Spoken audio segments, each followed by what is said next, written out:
Right. Will be an eye-opener, and think for this year speaks to the future of oil and gas.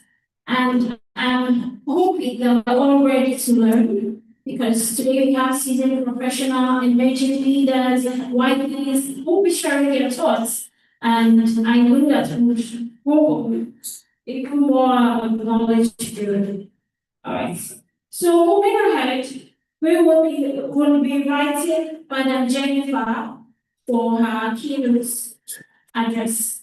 Ma, please with a virtual round of applause. Let's make her welcome to the stage. Thank you very much. I don't know if it was him. Okay. She's up in the woods.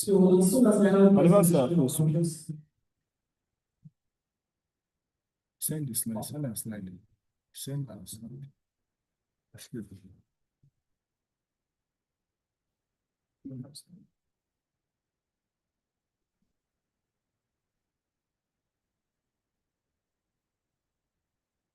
No, just leave it like this. Then send.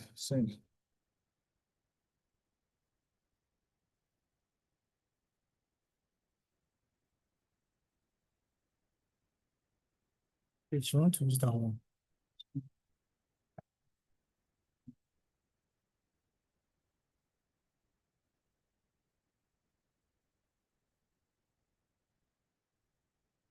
Good afternoon.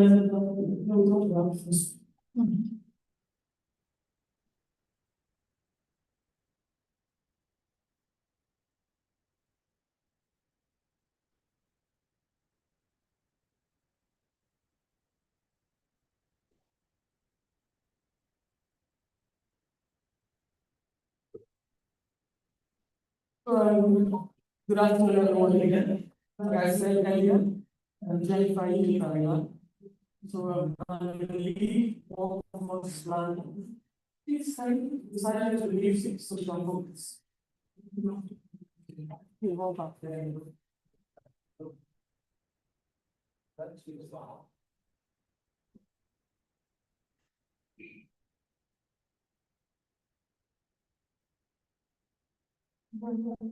Thank you. So, like I said, I'm Jennifer Lee, the lead for performance plan at Intelligence. Decided for the human capital management department. The department here at the and we put together a presentation for you. This was actually because of the hands and controllers and employees and how they function within the organization. Yeah, step by step. Okay. So sorry, no. So I've tagged my pages easy, effective, and efficient. Making this presentation, of course, at the SPU or Research Young Symposium 2026, where we think it is building high performance habits that drive operational excellence. Because your team is trying to promote you next generation talent for a resilient oil and gas sector. Next, please.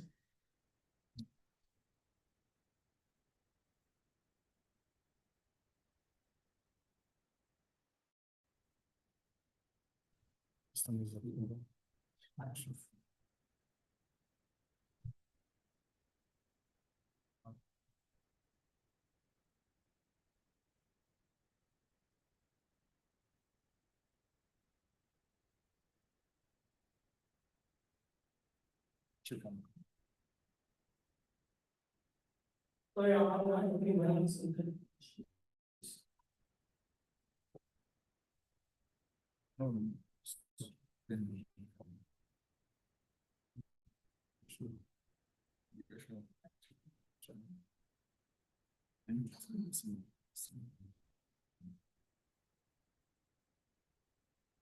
So it's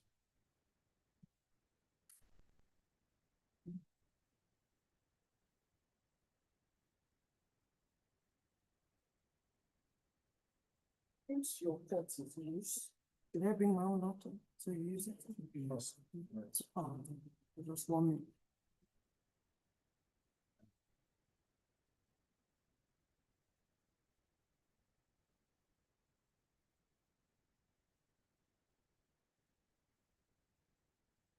Important.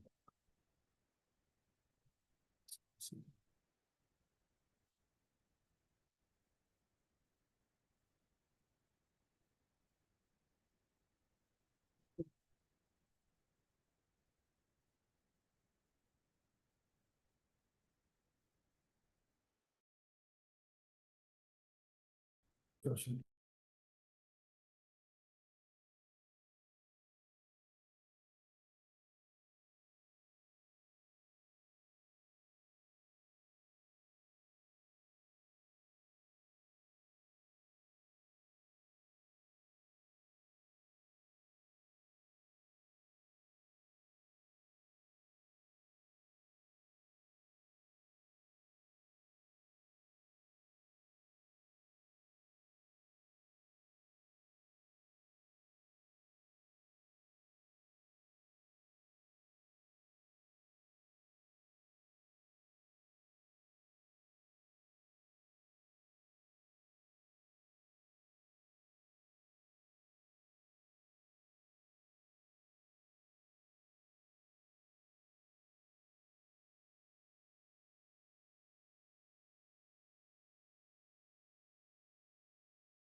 But somebody just tells you, I'm telling you, we must do this for us. Why am I doing this?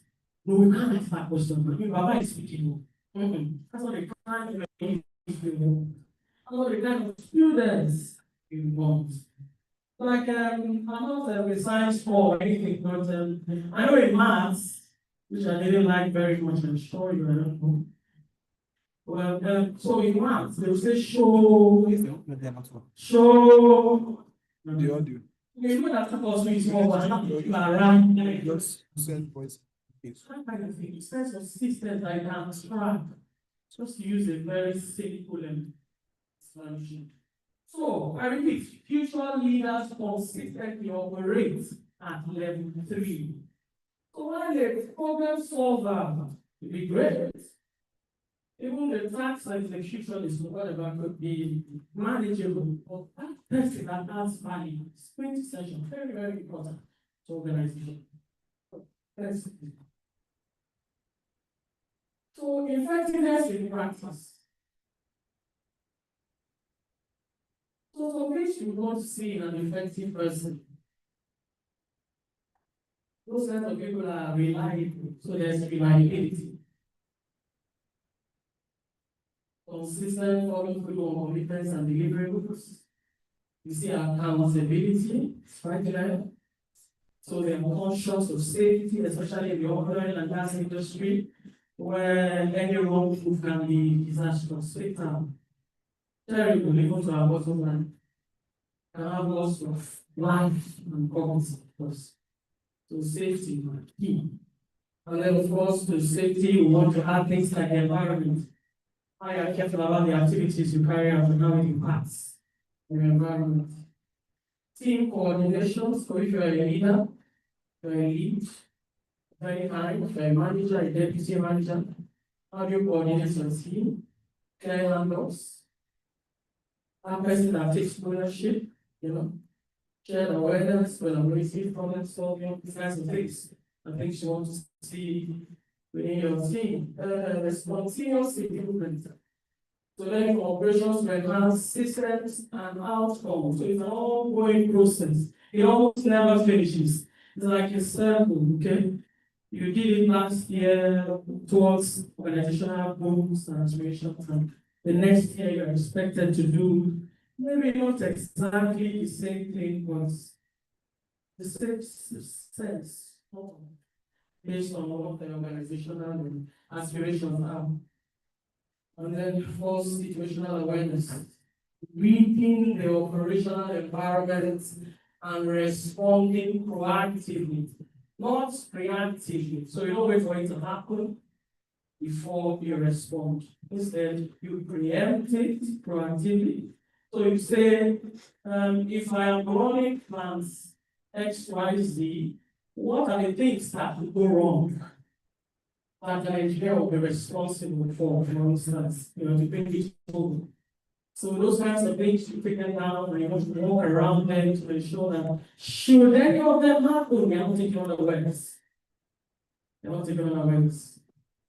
I think a very practical example would be, so I was told before this presentation that they would do a projection, I asked about the HDF and all that.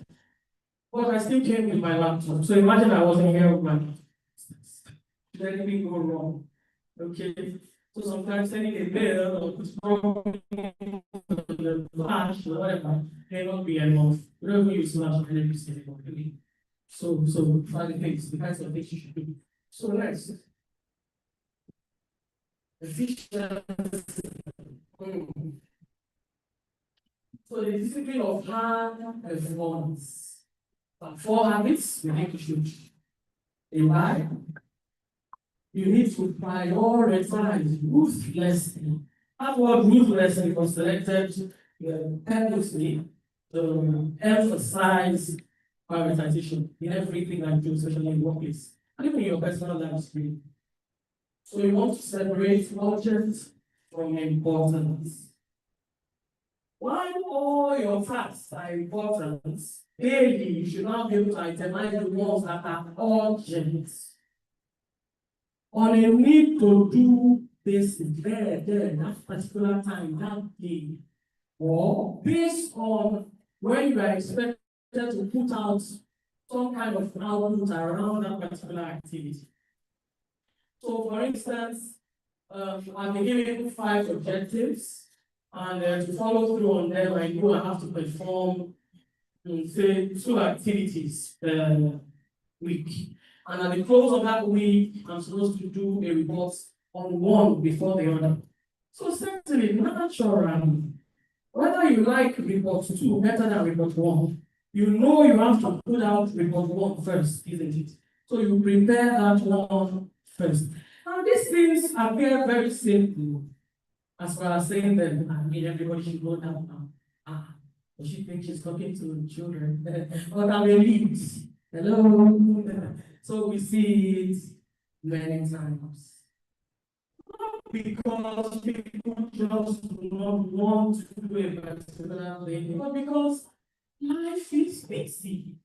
Okay, like we said, might be busy doing productive things, might be busy doing things that are unproductive, but generally, life is busy.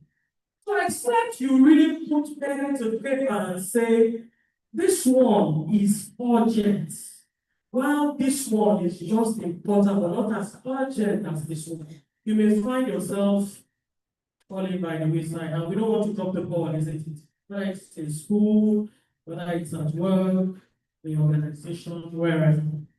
Okay? So please be deliberate about taking notes and remind yourself if you have to write timetable. You know, my husband is very good at, sorry to go a bit personal, but my husband is very good at taking notes, and he's always scribbling things. So I call him secretary. So I would say, secretary, how far now? He said, ever since that I was that secretary, I don't need for almost 20 years now. We just laugh about it, but it really helps me stay on track. But these days, we have alarms. We carry phones.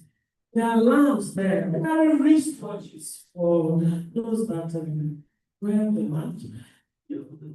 There are alarms on them, but we don't seem to use them. And so we forget all the time.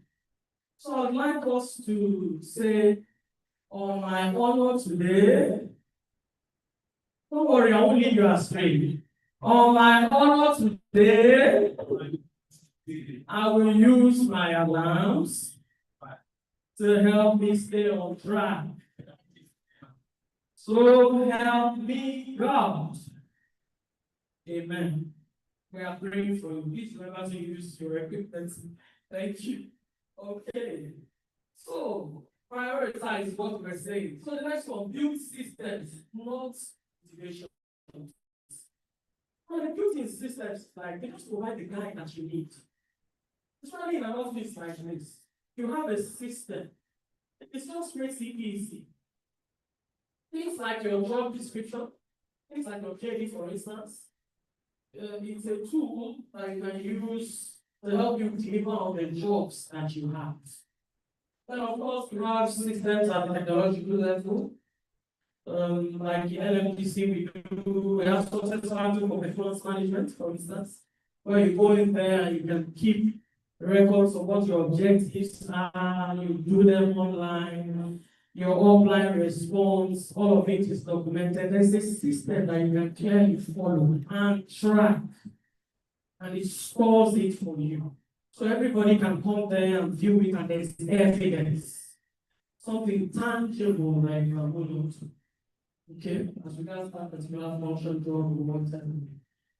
So we want to practice accountability. You know, we're talking about the discipline of high performance. And we said 4 habits that you should apply. So even in your homes, you can build systems that will work for you. You can build systems in your homes that will work for you. You know, kids are tough, right? They are tough, but if you build systems with which they will function, then you will achieve better results. But if everyone does something, that means perhaps we have system and function. So there should be TV time, there should be kinds of programs you want them to watch, all these kinds of little systems. You're welcome, man. All right. So, The fourth one is a commit to continuous improvement. So the industry is evolving. There's artificial intelligence, energy transition, environmental issues, and governance things to think about. How does your business impact the environment? How does the company treat its people, socially, and governance? Management, how do they function? How do they rule the place that you school? All these things help you be the knowledge of all these things help you be a high performing person. That's the things. All right, next. So the human side of operational excellence. So first and foremost, note that operational excellence is deeply human. It is, it's not spiritual in any way. It's not a native doctor thing, like I said. No. So bear in mind that of course culture drives performance. And mindset drives behavior, and behavior drives outcome. I'll say that again. So culture drives performance. You know what culture is? Way of life. So that culture, it drives your performance. Then your mindset drives your behavior. My math teacher was saying, so more. It is your mindset. Mr. Ayo, never forget. Okay, so your mindset is everything. In fact, whatever you put your mind to it, you can do it. Whatever you put your mind to, you can do it. Set on, you can do it. So that you can do it. When you know that you're lucky in those things, you want to go and research and make sure that you have what it takes to do that.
Yeah, it's right. Excellence is not an event, it is it's a habit. It is a habit. It is not an event, it is not punishment at all. It is a habit. something you deliberately develop and stay consistently. So you want to improve systems and asset protection. You want to build trust across your team. You want to solve problems proactively, drive measurable operational value, and of course, you want to contribute to a resilient sector. So to wrap up, when individuals improve performance habits, organizations improve operational outcomes. Let's see what's next. Round two. Okay. So, you have any questions like Thank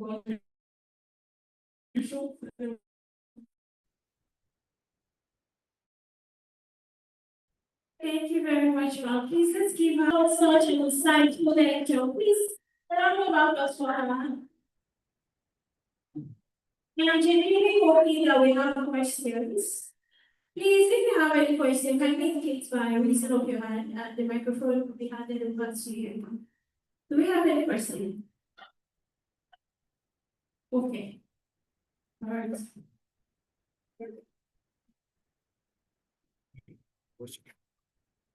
All right, thank you very much. Good afternoon, ma'am. Thank you very much for that insightful lecture.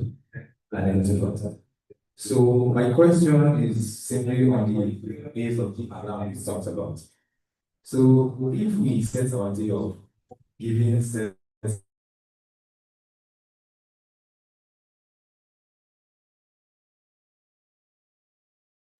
another activity,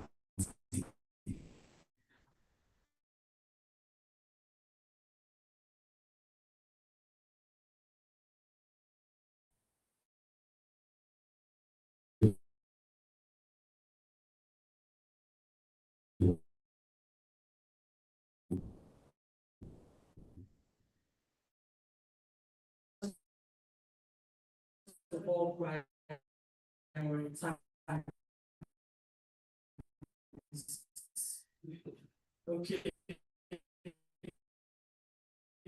So if you had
with small circle at the edge.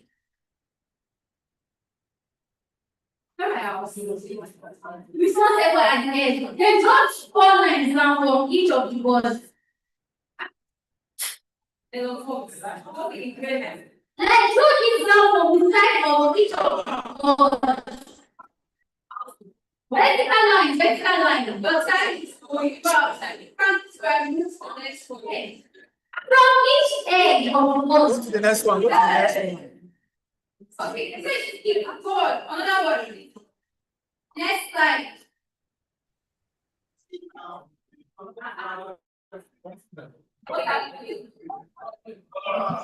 Draw a circle. Then draw a vertical line. Not from the edge of the circle, just a little bit apart from the edge of the circle. 2 vertical lines. From the side, from the side, just go from the side. No! From the side of the circle, draw 2 vertical lines down. Then draw 2 circles to cover the 2 vertical lines. And forward. No, from the second line is already, draw the line is down. Draw the line is down. I mean, not inside, not from inside, from the edge.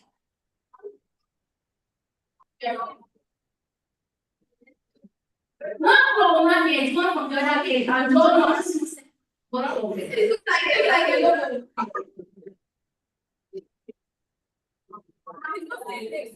So just say next so that you can get yes.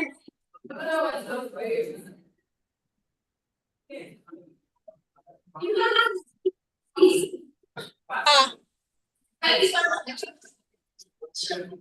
okay. Different horizontal line. They use one circle to connect each line together. Make one edge of the horizontal line to come from a point. Draw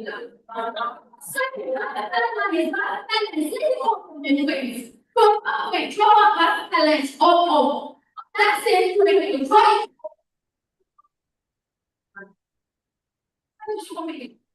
Okay. From the left, draw different vertical lines up. From one point, draw different vertical lines up. Different vertical lines. Let's have a again. I'll switch. Please, the other switch. Which one? Start with the red one. So this is the thing. I want you fast.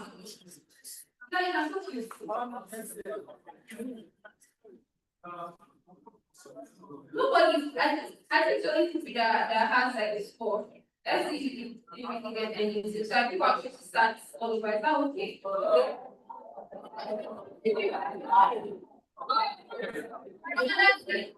Okay, what should we have?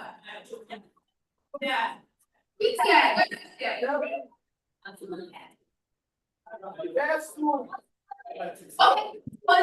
yeah. Somebody's brown. I think let's start.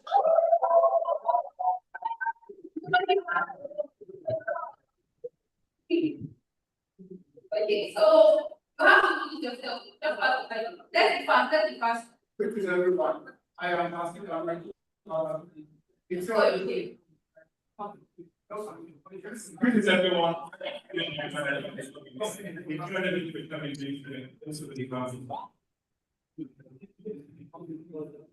Welcome everyone. My name is Dr. Lima. Yeah. Okay. So let's have just a little bit. Where's my mom? All right. Please, to the next.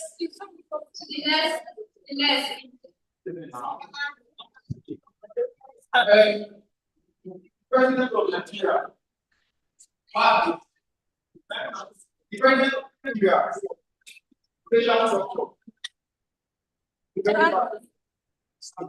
Very fast.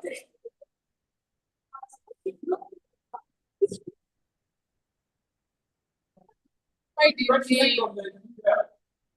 See, the next one.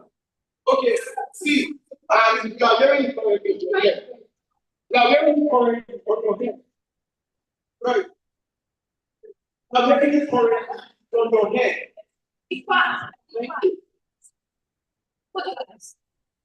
Okay.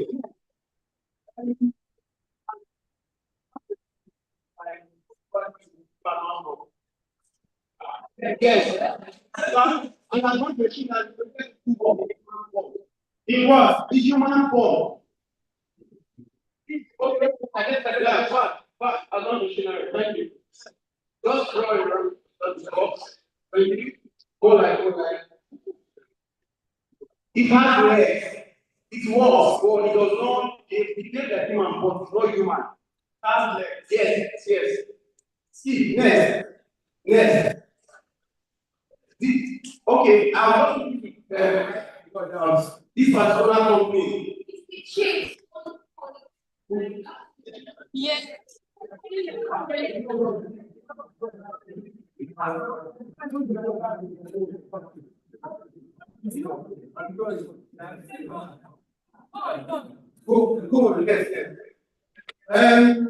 Oh, you divide it on one day. You give it on Christmas day, like people kill animal. You don't get your back. Correct. Don't draw anyhow. Don't very well. Yes, all that. Put the next very well. Next, please. Okay. I'm going from this particular system. There is the go to the next one. I'm reading from this system. The system has box. Yes. Okay. Yeah. Next.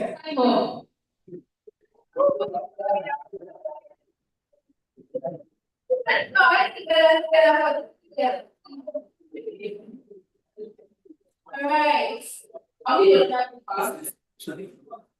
These are the traffic challenge. No, wait, just stop. Okay. So let's have So because of the paper, I feel we're gonna solve this anyways. I just feel you have to use one. Just use one and that. Yes, just there's another paper, sorry. Yeah, you have the hand for it. Just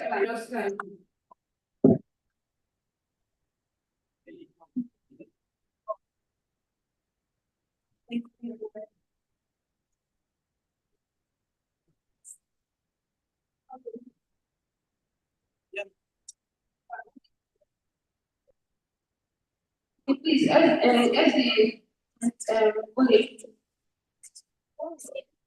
Are you ready?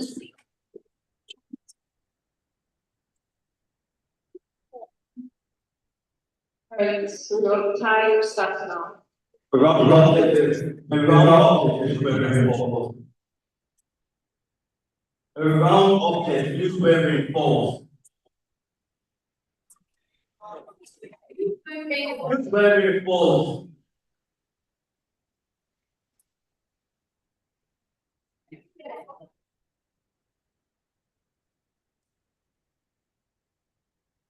A heavy stone is for killing your teeth.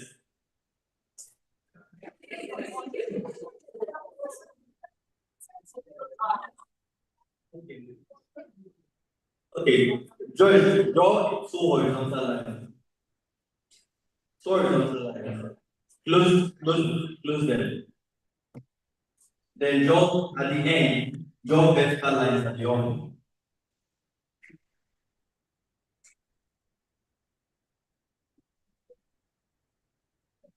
The time is going, we have 1 more minute. The largest country in Africa by population. I said shifts, but people are defining that.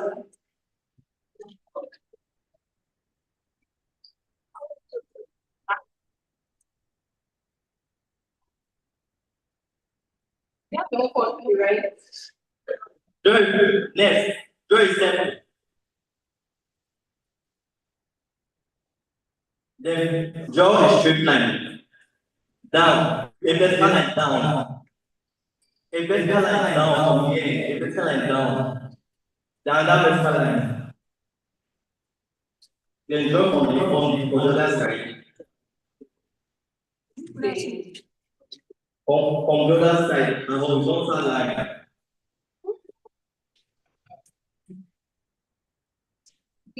On the other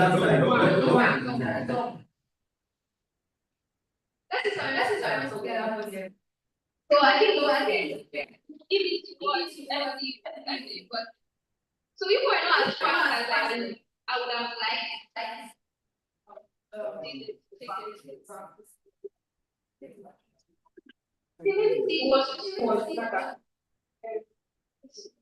you got the umbrella first, the umbrella what else? Did it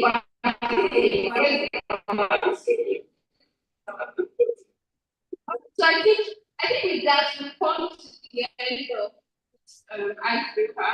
I don't want to go over it again because we're not as fast as I expected it to, but no, it's fine. So I don't know, Gianna, we have a cash prize for Gianna. Okay. Yeah, I think that's the one. Let's count it there.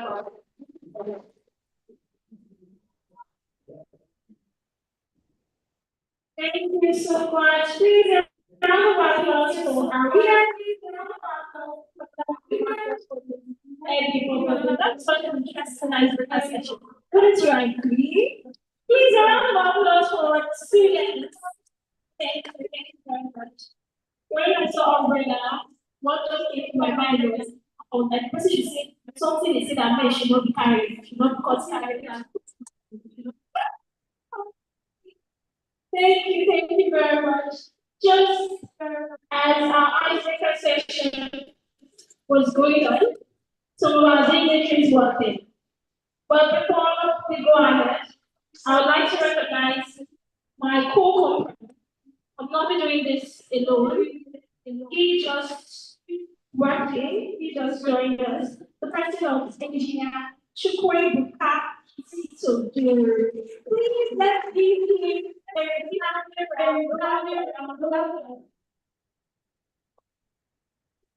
Good afternoon, everyone. Well, I'm really sorry for being late. I had to change the adults already down there. Really happy to be here. And I didn't come alone, so on that note, I would like to please would join me. Welcome. Our immediate last chair, section chair, start with.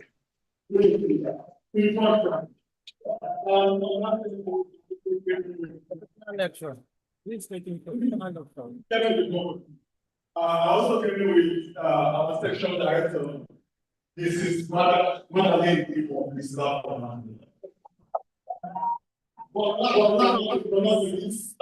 latest professor, Dr. Ezio. You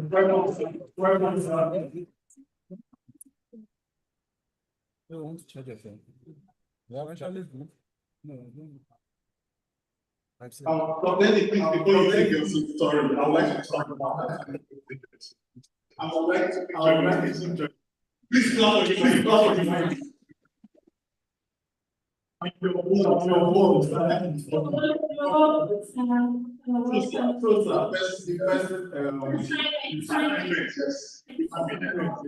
To present the black president, our guest speaker, yes, Madam Jennifer, please. Madam Jennifer,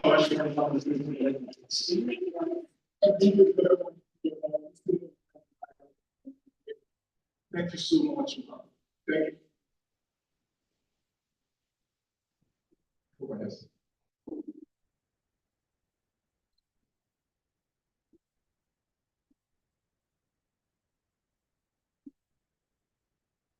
Okay. Very good afternoon to everyone here. Actually, very big honor and privilege to be presenting this award. The HR manager to be represented by Madam here. And thanks again for the wonderful talk.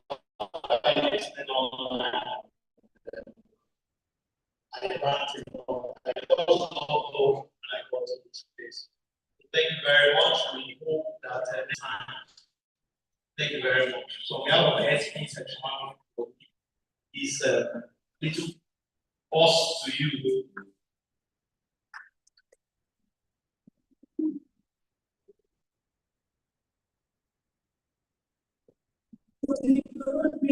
Okay, please, I would like the VIPs to join them on stage for the pictures. Please, section directors. Please come on. Thank you. Who went to chair? Please repeat this. Why the chair if you say? Yeah. Okay, perfect.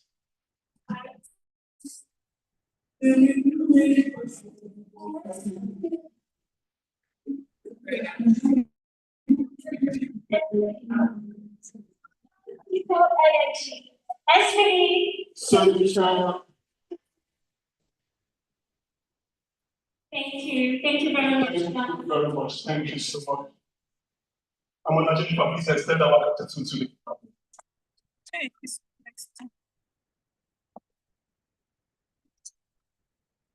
Okay,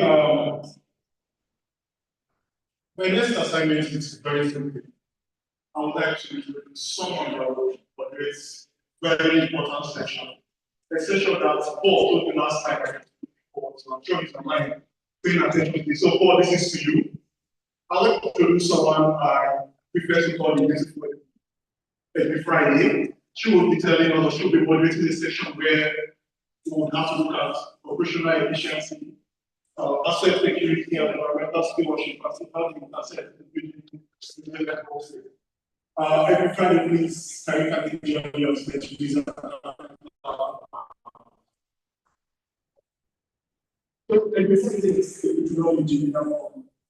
The NFPC Exploration and Production Limited. Thank you so much for us. Thank you. SPD.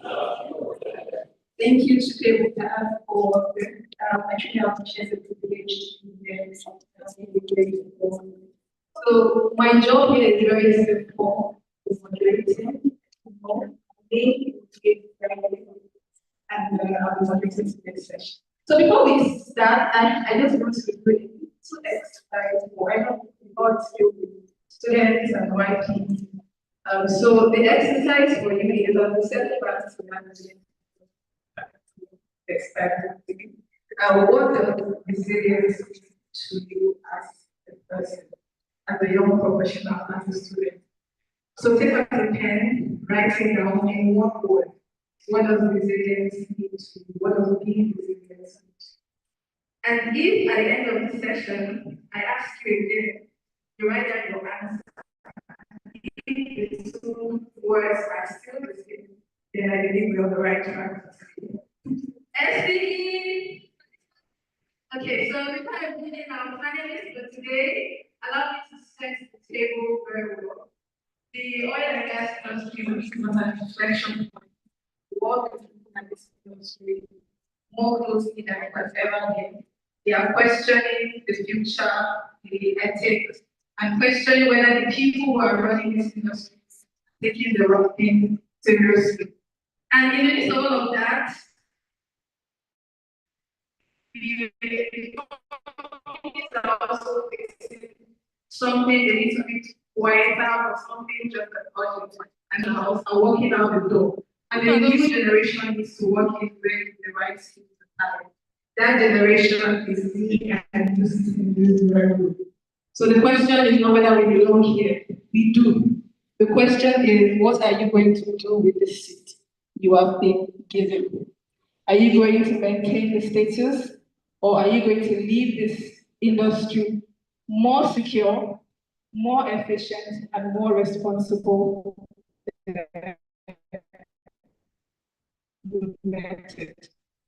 So for that particular reason, four amazing individuals who have well experienced in their respective fields who will be coming up to answer those very questions. So grab a pen, a book, and write down your questions because we'll get back to it. Okay, so our first panelist for today is a petroleum and production engineering professor. with extensive experience in Nigeria's upstream industry, is currently leading production planning for OML34 at NMPC Limited. He's a certified EMP, IFP certified reservoir engineer with expertise across well intervention, FPSO operation, integrity, and process safety. Please make a round of applause. Please start very well when you come to start. Please start putting your activities down.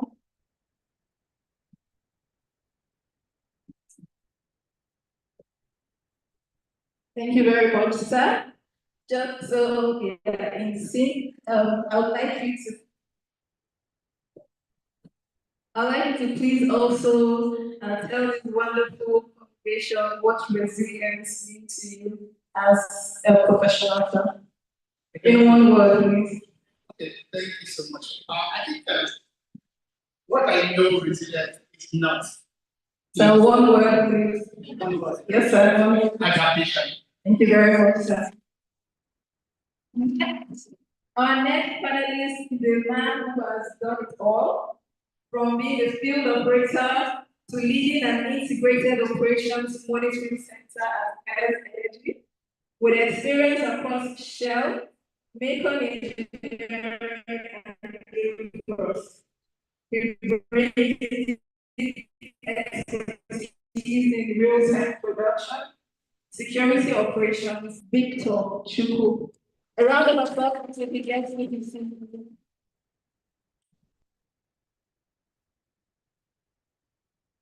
Thank you very much, sir. So, Engineer Chimela said, resilience to healing, adaptability. Keep that in mind. Sir, to you, what does resilience mean in one word? Innovation. Thank you very much. Our next is a woman who I think she's my favorite and can call me biased. I agree. She's a senior development planner at Renaissance Africa Energy. She has managed production performance over 100 wells and has contributed to major export gas and brownfield oil development. She was named the 2023 SPE International Outstanding Young Professional and the recipient of multiple Shell Special Recognition Awards. She is also one of the most decorated young professionals in this industry and is passionate about mentoring the next generation, as well as diversity and inclusion in the energy sector. Please welcome Madam Ila Mizan. Please give her please. She's my favorite. She did very well.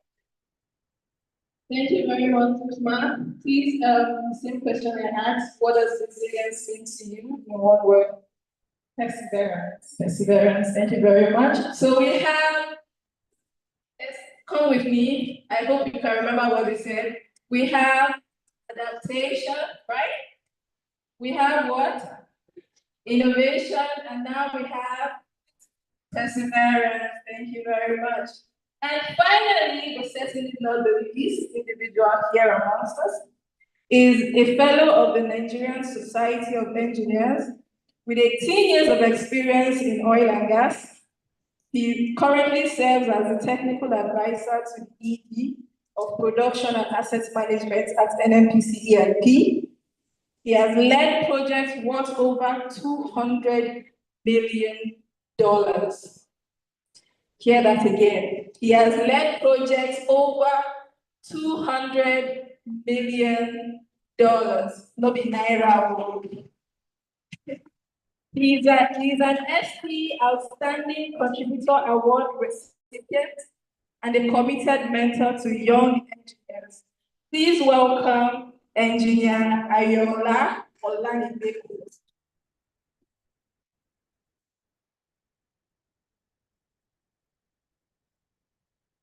Keep clapping until you take down. Thank you very much, sir, for joining us. The same question, what does resilience mean to you? One word. In one word, I would say stability. So we have heard from every one of them. We have adaptation, innovation, perseverance, and stability. Thank you very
the industry for young professionals like us is being relevant no matter what happens, the industry shifts,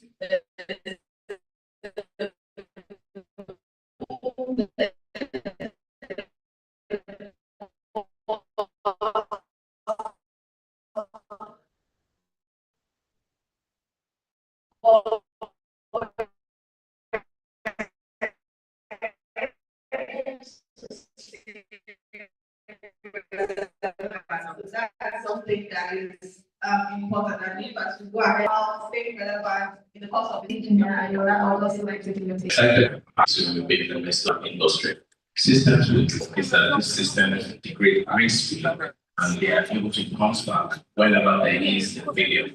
And not just that, the system that they create and bounce back will effectively able to learn on what made them to prepared for the app.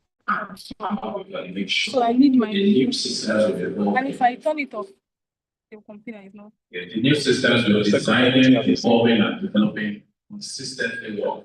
You'll recall I mentioned stability.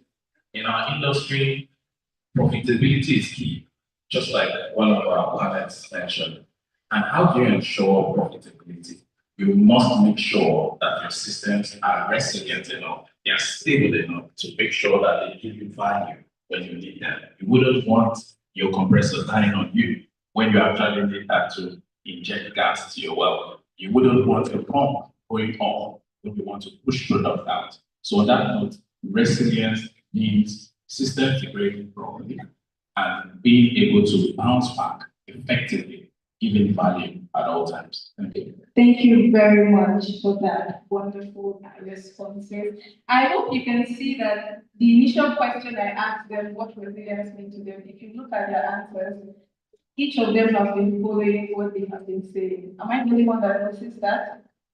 Thank you. Thank you for that. Okay, so the next question is for Ms. Madam. Skill gaps currently exist among young professionals that could limit their impact on operational efficiency and asset protection, and how can these gaps be addressed? Thanks for that. The obvious one in terms of skills gap impacting operational efficiency, asset integrity, I would say, field exposure, hands-on, practical, technical training. And I see a number of people wearing PPE, and my guess is that is aligned to closing that skill gap. But I mean, for us in the context in Nigeria where we are, a lot of the training that we receive from our universities is mostly theoretical.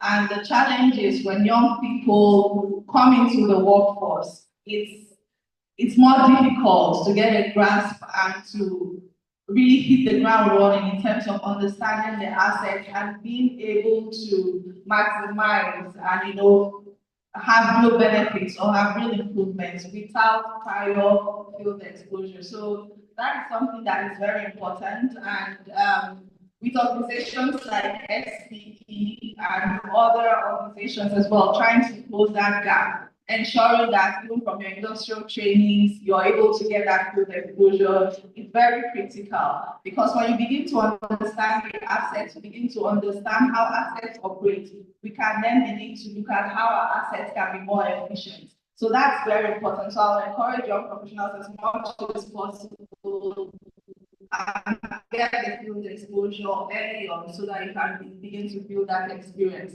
And I understand that sometimes you don't even get that experience. Sometimes you even do the internships and you don't get that experience. You have virtual field trainings now, you have all the technical meetings. Some of those also help to build and close that gap. Another one I would say is around our risk management awareness. Because when we talk about asset integrity and operational efficiency, we need to then think about a scenario-based thinking, where you're thinking end-to-end, what are the risks that apply to this asset? How can we mitigate those risks? How can we ensure that our assets are integral? So thinking end-to-end in terms of your scenario planning helps you to also close that gap. And then begin to think about how you can mitigate those risks and ensure that your assets are more efficient. So I'll put it there. Thank you very much for that. You mentioned closing the gap by getting field experience. So I know that Mr. Victor, you have a lot of field experience. So please tell us from your own angle, do you also feel this skill gap for young professionals coming into the industry from your angle? Yes, we do.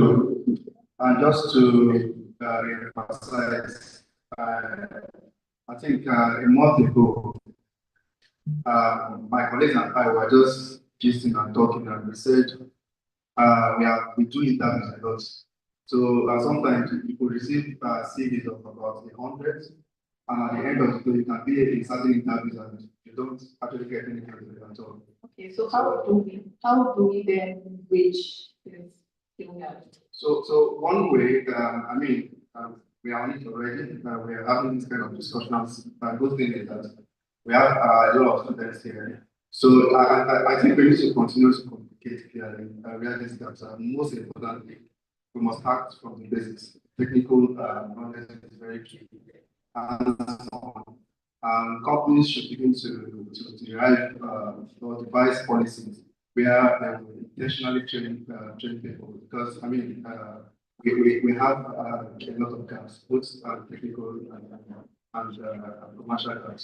So we are hoping that with this forum, we'll continue to have this kind of engagement and continue to train people to apply those gaps. Thank you very much, sir. Thank you. Wonderful responses. The next question is for Engineer Chinela, sir.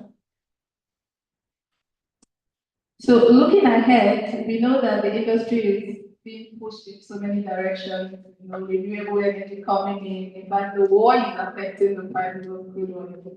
So looking ahead, what should young professionals start doing today to remain relevant and impactful in a future where energy transition and sustainability are reshaping the oil and gas industry?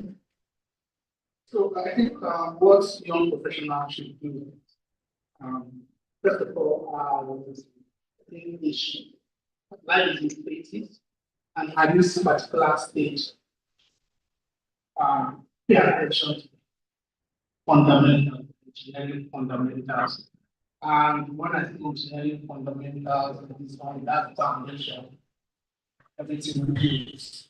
So in the stage, it should face the general fundamental. I just want to chip in a little bit to what he said concerning what the industry should do. So thanks to NNPC, I was privileged to school outside.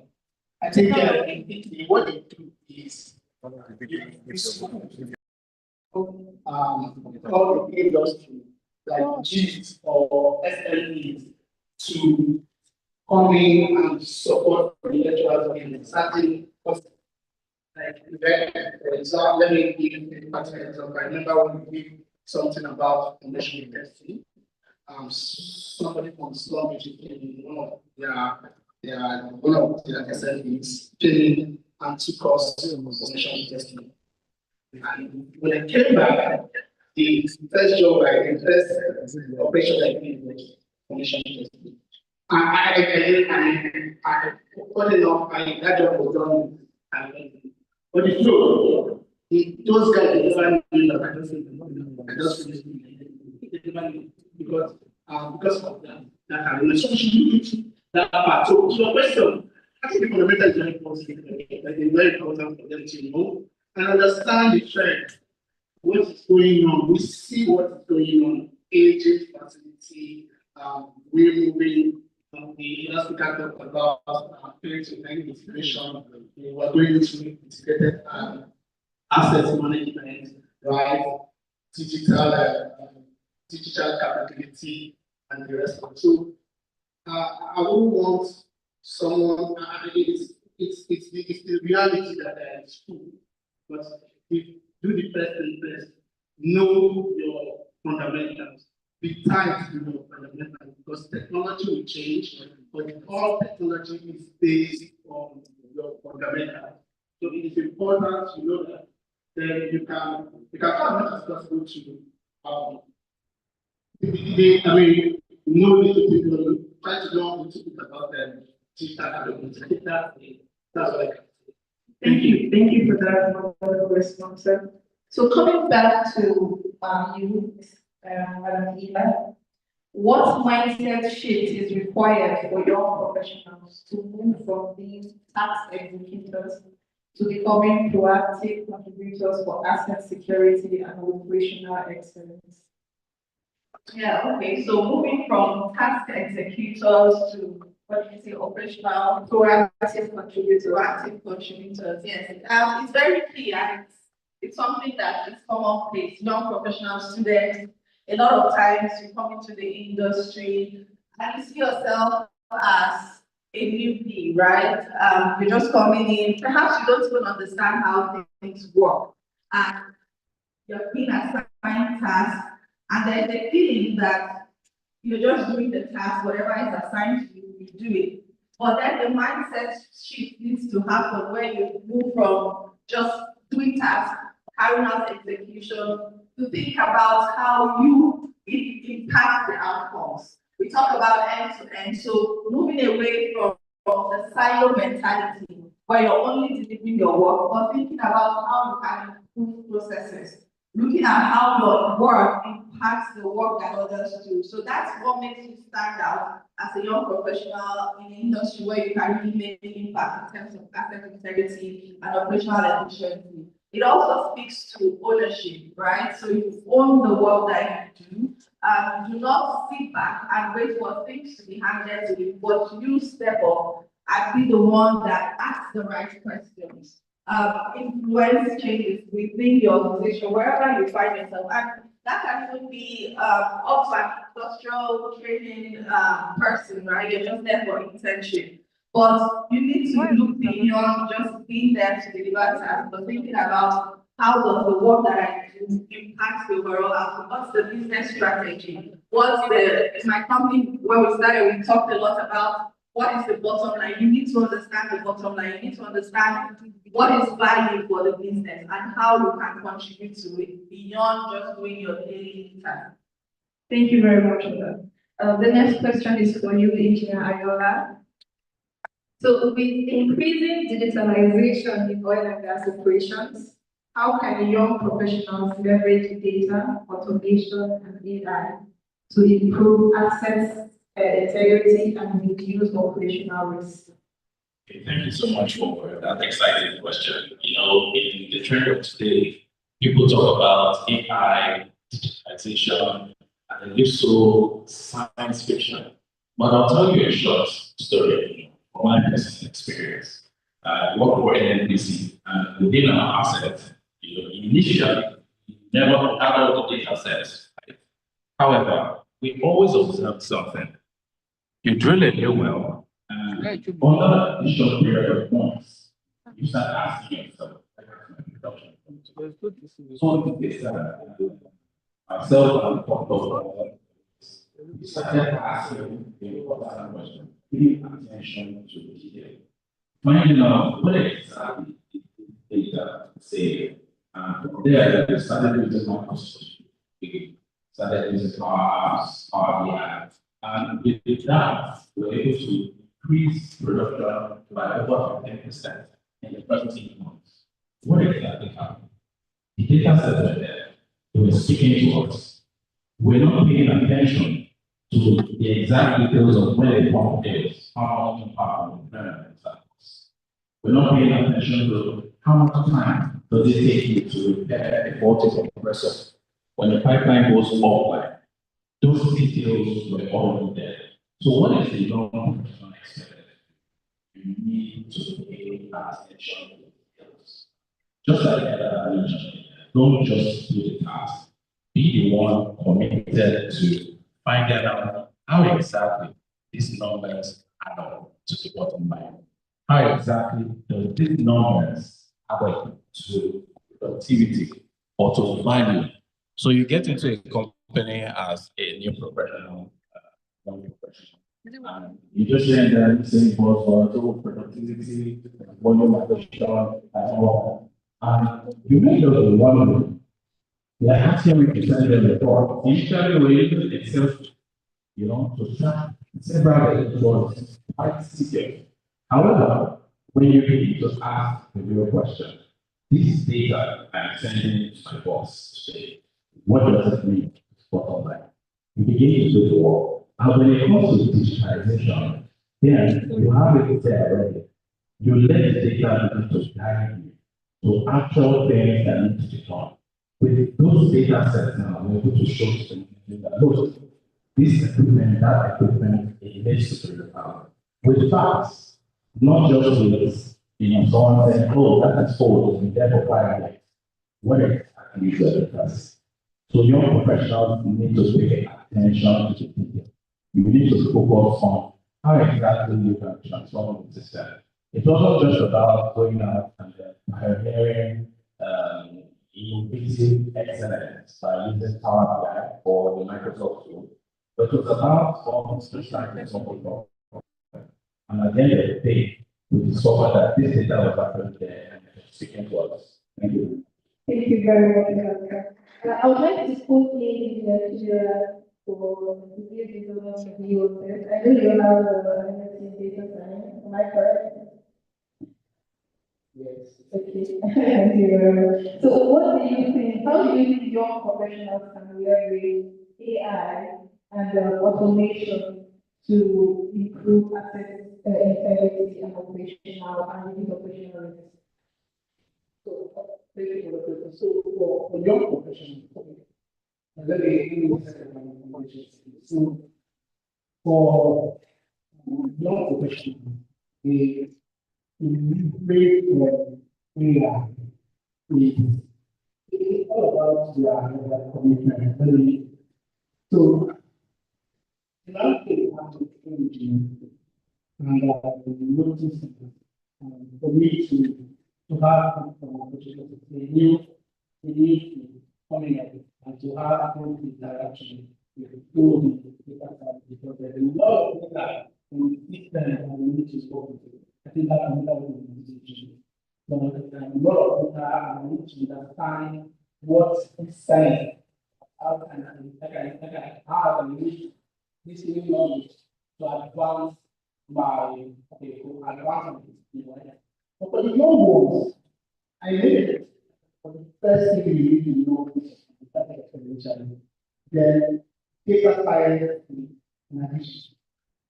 It is an addition because that is where the industry is going.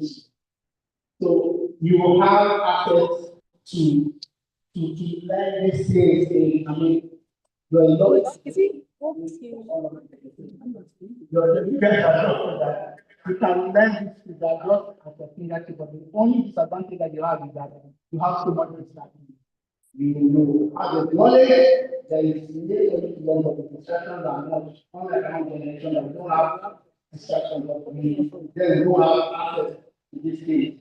So it is only that young professional that can distill that can let's say drive for distraction, bring in AI to because anything digital is more or the result of anything digital has to do with data. You want to know, you want to get value, you want to know what something is going on, you want to use data, you know, choose value to solve a problem. So you just need to know the challenge, get it to adapt them and apply it to your future.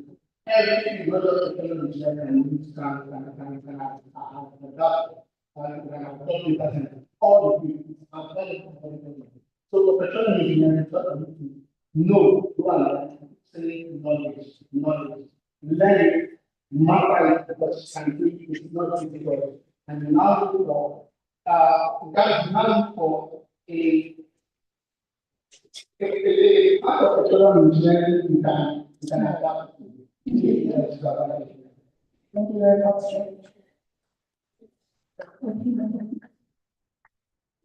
Just want to add on this point about data and what President talk about, we need to add value, we need to provide solutions because a lot of times we see people come up with fancy BI applications and BI solutions, and what happens is it doesn't get it because people don't see the need. Sometimes with Excel sheets they can solve their problem. So you have to tie back to the value and the solution that you're trying to provide for your organization or for the business. Thank you very much. I have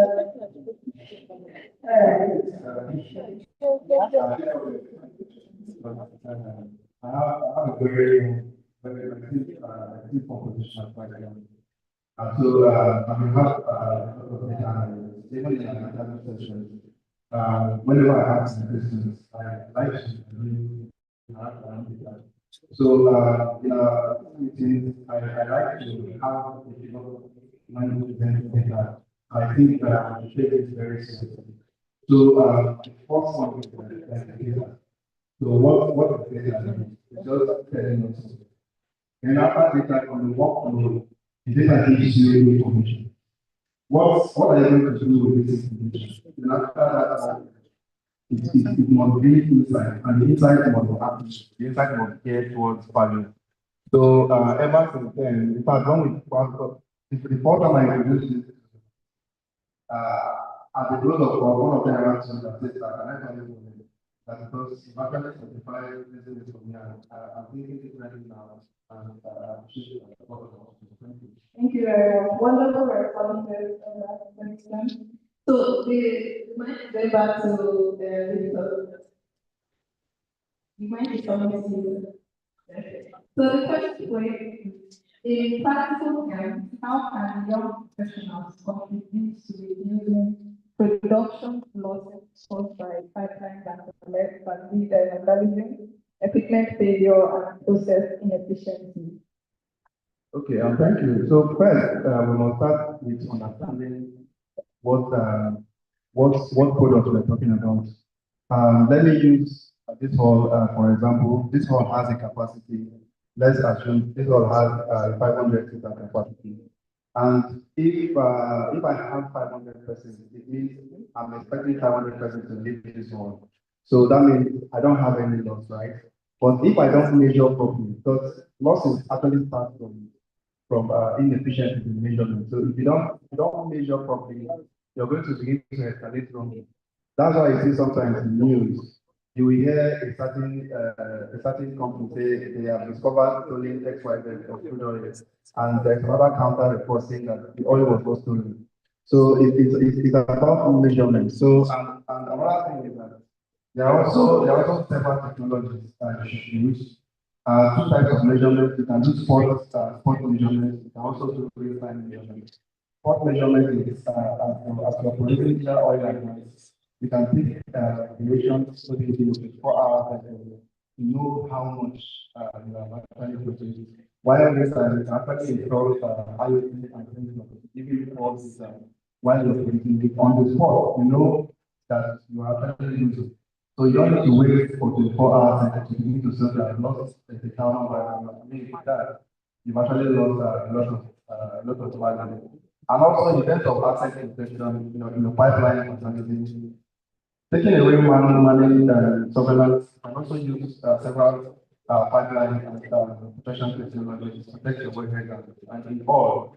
With these technologies in place, can use to manage production that and actually improve. Thank you very much for that response. The next question is for Engineer Adela.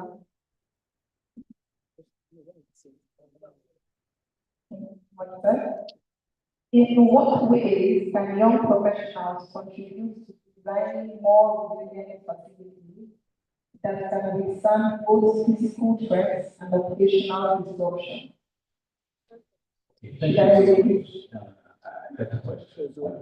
We're looking at what those engineers do in order to make sure we can go to designing resilient systems.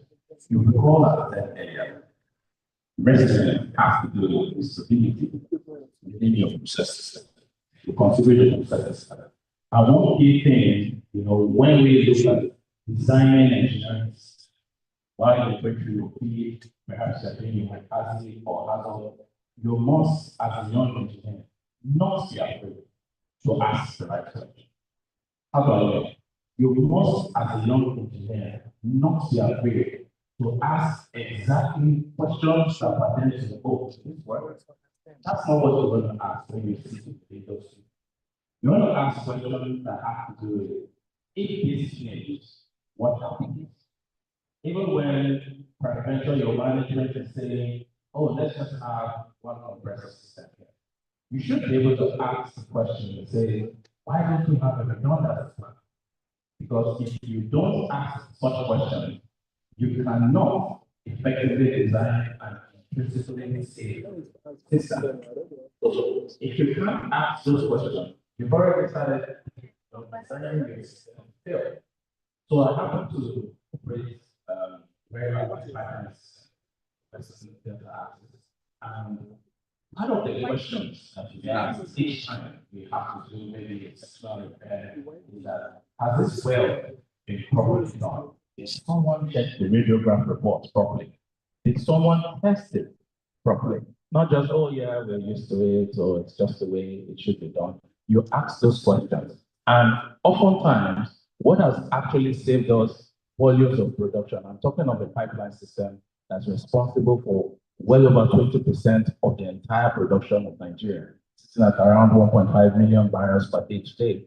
And just imagine the catastrophe that will happen if a well had failed and you didn't catch it on time, and you were in that room while they were going through the hazard of doing the repairs, and you did not ask that question. Perhaps you may silently be blaming yourself, but if you ask that question, what happens when this fails, and you get actual answers to it, then you would have saved a whole lot. It could even be lives. So young engineers must pay attention to asking the right question, boldly speaking, and not being afraid to ask this question. Thank you. Thank you very much. I would like to pull in into this question. I know you're into development. So from a development point of view, how do you feel young professionals can design resilient systems? Yeah, so some of those you have mentioned, but when you think of design, you need to also step back and say, where are the places or where are the places where we can get into sort of flares, can have emissions into the environment. And when we design our assets, previously you have assets that, for instance, they did not have what we call a solution. So you're designing all assets and then you're already designing an extension to flare, for instance. But now we're going to repeat that design from the upfront, from the onset, from your design. How can you design a system where you do not have emissions, you do not have failures, you can plan against those failures from the onset. So that's one thing that you can do. And that goes back to even from the very beginning, from how you design your well, what kind of equipment and assets you put into your well, to ensure that there is no failure, that you don't have losses to the environment and you don't have emissions to the environment. Thank you very much. So what I'm getting is you need to start preparing from the very beginning to start designing. Okay, so the next question is for data. Considering the realities of the Niger Delta and similar regions as they are, how can young professionals contribute to building trust between both communities and operators? Okay, we all know that the Niger Delta is, in terms of the basic of the nation. So, we're not calling immediately. For anyone, I will ensure when reaching out to our host community, let's try to and when it's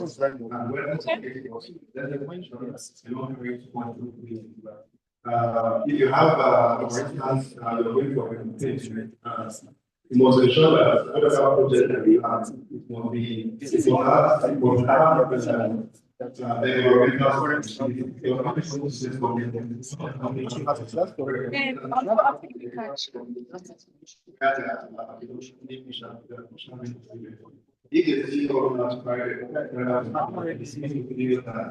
your activity is going to come for that.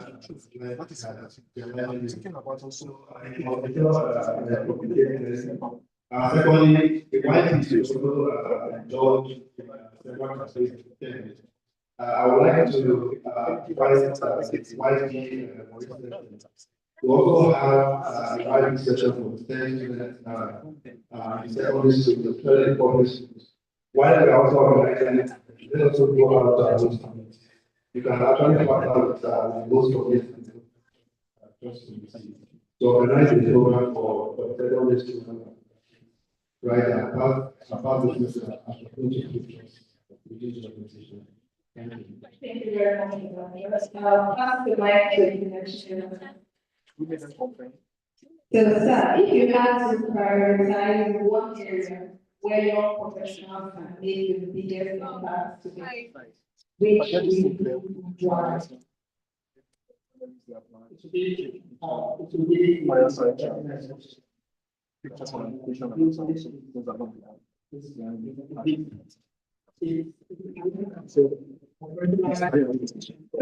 I'm staying with the Africa.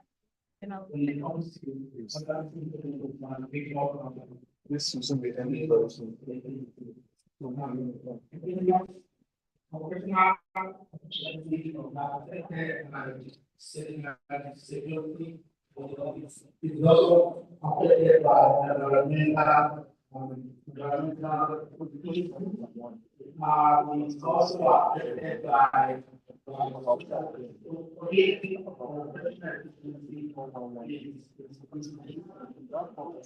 Thank you. Thank you very much. So, pass the mic to Diana.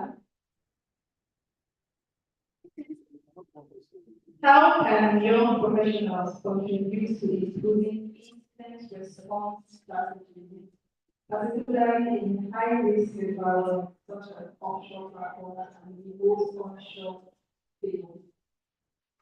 Okay, so for young people, possibly effectively contribute when you're working in maybe a remote solution or some offshore environment where you have limited communication. You must be very aware of your ERPs, by having your emergency response. Your emergency response. What exactly is it? You know, all time in the industry, I don't talk so much because we're very safe, like if you go, even at the start of the event, we've done the safety review and all that. But if you just random tests around the room now, does anyone know exactly if there's a fire here? Does everyone in this know exactly what the cost of it? That would be the question. So when you get to a new facility, yes, if you give a task, your job is open this file, close that file, log in the data. Don't just wait for only that opportunity. That's my task. I'm just focused on HSC, we have to do this report there, that's the responsibility. So I'm very practical with you. You must, once you get application, understand what exactly the emergency response is. You must be able to speak to the tester and actually request for the documents. Some of those documents have been prepared maybe months or perhaps years ago. They're just there sitting pretty. Some of your respondents have changed, maybe you are retired. Some phone numbers in that format might have changed. So you need this one that will be able to sort it out. And I'll just round this up by personal experience that I had, working offshore like that, those are suppliers. And it was a nice one. Should have been this, yes. Transfer, we ended up okay. And of course, also like energy situation. And in that night, I recall I had the responsibility of the working on some community members who are there and I had to take them to the field. And I recall that night, yes, I had my letters, but I observed some of them not having their own. And I queried that's being unusual. The feedback I got was like, no, if you don't have your income, not going to go to you. And interestingly, I was not one of them was looking, they did like they had something to take. So I kept my eyes on him. As we got to the television, and we're just about the part, I kept my eyes on him. But for a second, I engaged with him. And the next thing I get the out through the water. This was at the water point. I'm not talking about shallow water, just this guy apparently was right? But because we insisted he had to work less on, we were able to rescue him. Why? We were just putting down there inside the water. He was looking at and then we put one, and immediately we were able to rescue him. So what I'm saying, when you are young, feel both your fathers and all that, pay attention to what the emergency details say. Keep the right to me. Even if the member of your team doesn't have it, imagine what could have happened so 15 years ago to that individual. Perhaps that entire operation would have been shut down because if it was over water, you don't rescue him because the water test. So pay attention to what matters when you get to the information and consistently look forward to it. Thank you very much, sir. So I just don't show. Remember you said tonight that we did at the beginning of the session. So go back to that, notes and write. We had a conversation what does resilience mean to you now after everything? Right now, in one word, what does resilience mean to you now? And I'll come back to you. Thank you very much. So our final, what is it of time? The final question I would like to ask each and every one of you in one sentence, please, if you can. If everybody in this group wants not a career direction, not a career policy, but something you know that this industry demands of players as a young professional, what would it be? If you could leave everyone in this room with one thing to the not an advice, not a directive, but something you know that working in this industry would demand of them as a young professional, what would that be? Let's start with the One key thing is you have to understand people. That's it. People run the system, not machines. So when you go out there, I like what Victor had said earlier about the community. I was just like to grab on that. When you go out there, they are also people. So they are not machines. So understand people as human beings. So,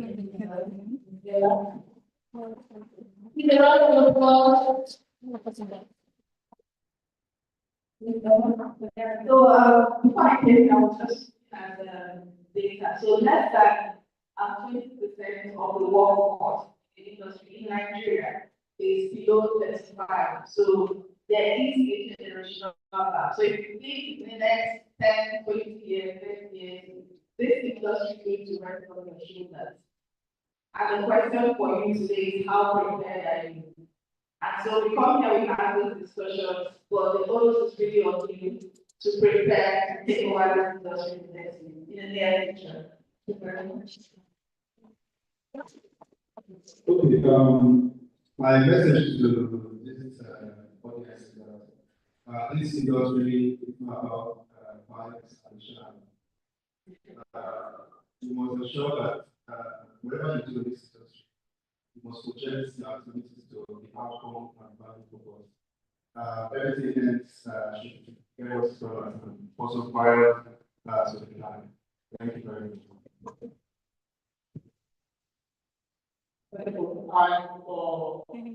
For everything that Yola said at one of the important points we take on the space.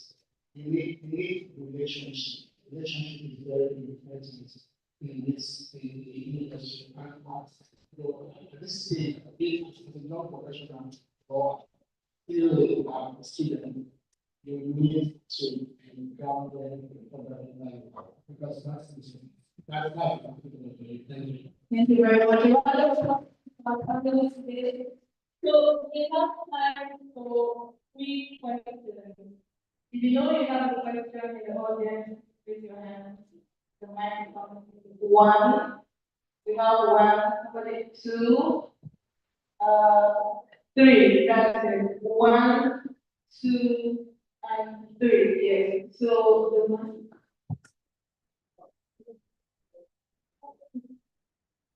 Are you one?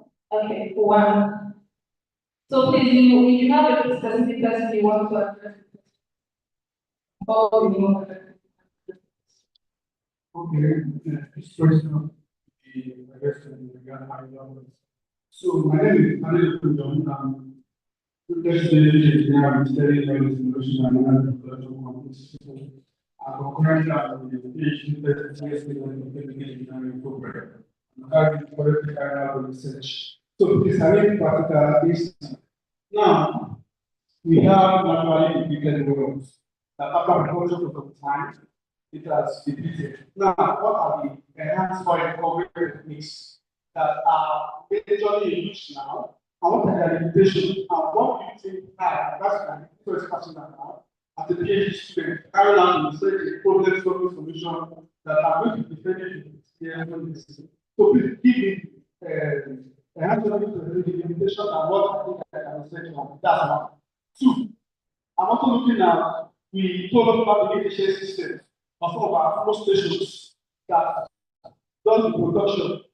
Make your question really and straight to the point. Yes, thank you very much. Okay. The second one, what are the production systems? What are the techniques now production facilities that we feel like place that I can equip to enhance our oil water separation and production in the oil and gas industry? Thank you. Okay, thank you so much, Adiloko. I was fine when you said you're from Cisco, right? Because of course I've had a career path from there also. So to your question, what exactly are the systems that we could use, for artificial recovery and all that? The first thing, you must understand the reservoir. You cannot go ahead deploying systems everywhere in the same manner. You must first understand your reservoir, understand your well, and that speaks to data you have about that. Five factors. Yeah, I just need your name. What frequencies? And then you begin to look at, okay, do I need an ESP here? Do I need a gas? For example, across quite a lot of assets that we manage at NBC, we do have gas turbine systems that are very efficient. For some of those fields, we have gas line systems, and other fields, we have the ESPs that are operational. But before we deploy those systems, we have to look through and ask ourselves the critical question: if we deploy gas systems here,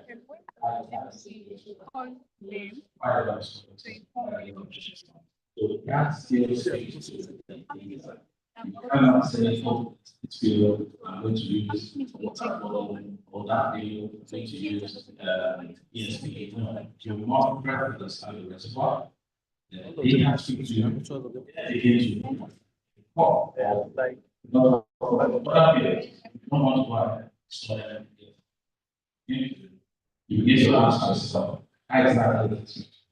So understand the data, understand the reservoir, get the feel of that. Then begin to look into the ESPs and then, of course, the analytical systems. Thank you. You have a second question.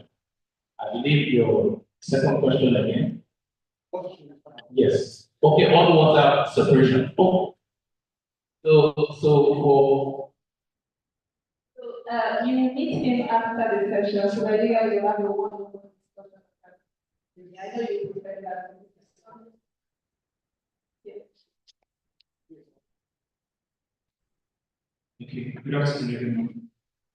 This is our last meeting for very interesting session. My name is Baragaya Kosa, and I'm a visual engineer at NPC. So I'd like to ask a question, although it's a slight deviation, we still speak to the next generation talents. For a young engineer like myself, how would I pick a class? Let's say I have the opportunity to pick a discipline. I'm a petroleum engineer, and I know I can either become about drilling completions or repeated. And how would you advise I pick a discipline if I have the opportunity to? Currently, I'm leaning towards reservoir engineering, and the reason is because it was the most challenging for me, and it's exciting, and it's money. So So I want to believe that it's only and it's not. How would you advise that young the people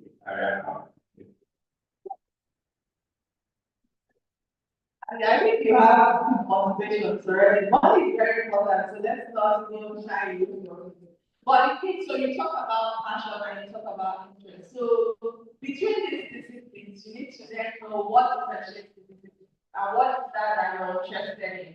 You talk about the challenge, reservoir engineering, for instance, deal a lot with data, you do a lot of simulation, so it's challenging, but it's not a challenge that you're up to, that you're interested in. So it's really around what you're passionate about, what your interest lies in.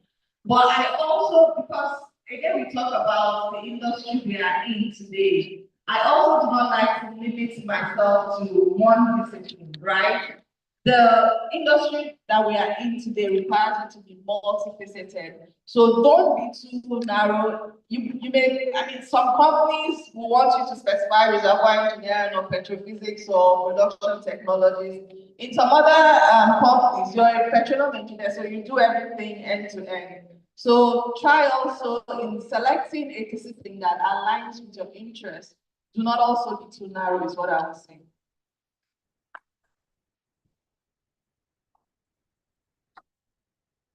So funny enough, we work together, right?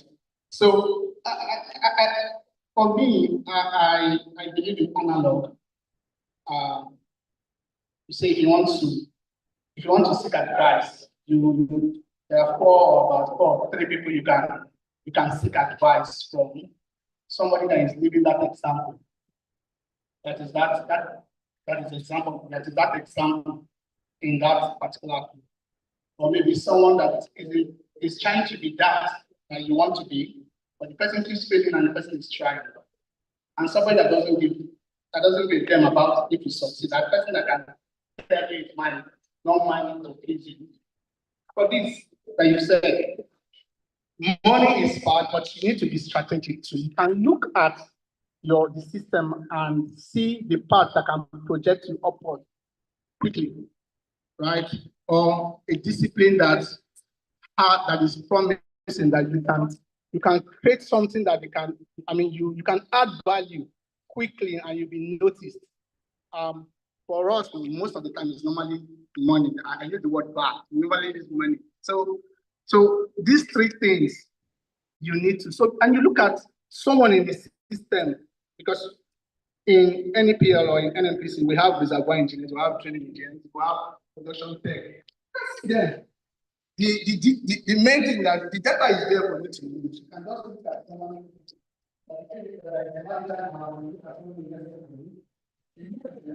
Someone online has a question. Thank you. Like, sure that they're not online. The third person is over there. Lady.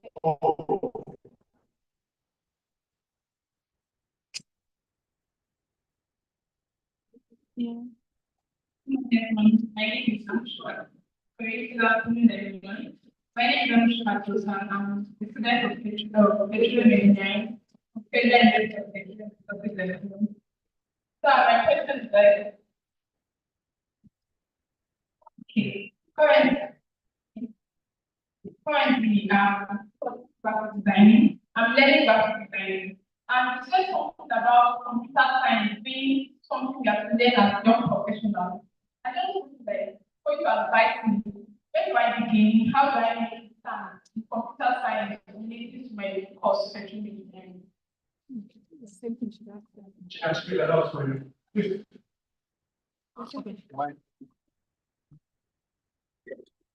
Okay, so let me be clear. I did data science and my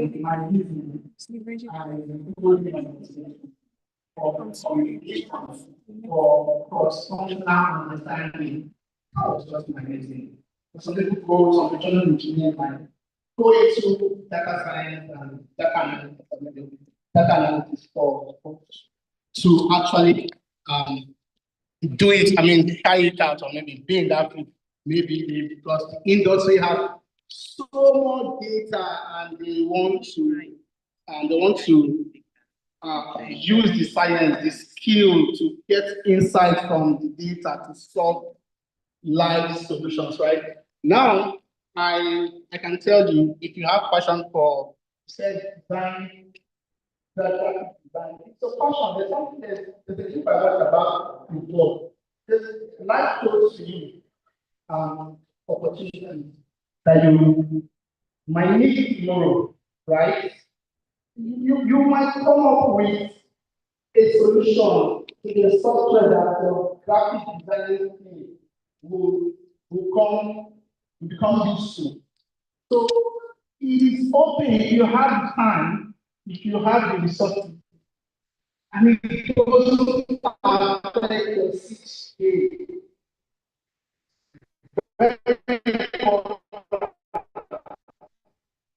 For example, I feel Java. The reason is this. The reason I came to school was to do chemical engineering, right?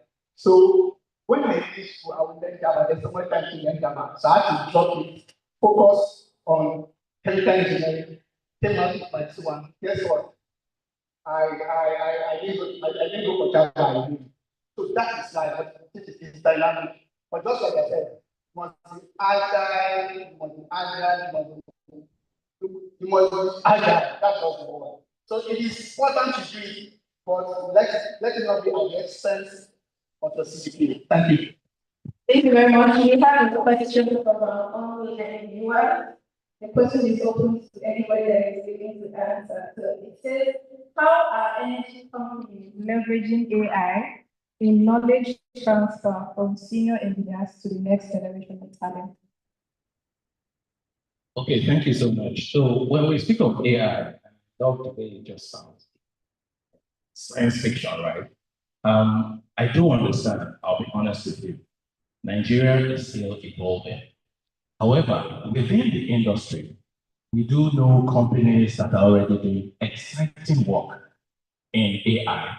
I can call, for instance, Shell with the C3 AI team. They are doing fantastic work with respect to AI. In their deep offshore fields, they already have, AI systems, well over 10,000 systems that are all on IoT, tracking pressures, tracking temperatures, and all that. So one key thing that the Nigerian system should begin to do is begin to train more people. And that also is already happening. I could tell you, I came across some posts, something last week or so, where the NCCMP is already training people on AI and how you can use it. You should, as a young engineer, look out for this and how you utilize it. Don't stay with that thought line that, oh yeah, I'm in Nigeria, nothing is happening, or I'm worried, nothing much is happening, you're still using Excel sheets. Begin to ask the real question. How exactly is all this work I'm doing? How can I make AI begin to do it? How can I make AI begin to make me more efficient? And there's a caveat here, like a little warning. And I'll tell you that with a story. So I had the opportunity to supervise a young IT, and after his field tour, of course, I pushed him to field every time. I asked him, give me your reports, and then let me know what you've learned. Guess what this amazing young engineer did? He just went into some AI bots and then typed in, oh, I need a report. I don't know what they might type. And he brought in 5 slideshows. And I'm like, I could read through it that this was generated by AI. Not one input from him. I have to call it. There's AI now. Your generation is lucky, but please, this is not the way to use AI. Don't 100% just dump whatever is there and not put your mind to it. Be intentional. It's there to enhance your functionality and make you add value to your society. So this is another tip how young business can use AI. Thank you very much. So will you move to that? Okay. So, like I mentioned earlier, I have a very young sister, and by virtue of responsibility, all of them are all tech savvy. So we actually built AI agents within our center, the integrated operations monitoring center. So most of the time, when you come, we are always top in terms of efficiency and productivity. Because we have built an agent that behaves like us. The agent knows us, it knows how we promise and all of that. Guess what? We also connected the agent to all of our IoTs and the way it behaves and all. So I bet you AI is one of the most productive technology, and I hope that at the end of today, let's become AI champions and continue to get value from it. Thank you. A round of applause for our wonderful panelists. They have done a very good job today. Please keep clapping. I don't be singing with your clap. Keep clapping. Clap. Clap. Okay. So as they go back to their seats, keep clapping as they go back to their seats. Thank you very much. We are really glad to have you guys here today. We appreciate you. So we have come to the end of the panel today. Did you enjoy it? Did you learn something? So we have spoken a lot about talent, resilience, asset security, and environmental stewardship. And I don't know about you, but what this entire session taught me is that the people who are going to move this industry forward is me and you. If you don't know it, you are not going anywhere. So we have to learn it. I'm also a young profession. We have to learn it. So let's go back to, I have 1 minute. Those of you who wrote something in the beginning and at the end of my little, can I see your hand if you wrote something? You wrote something? Okay. So we'll take one person. Let her tell us what resilience meant to her in the beginning and what it means now to her.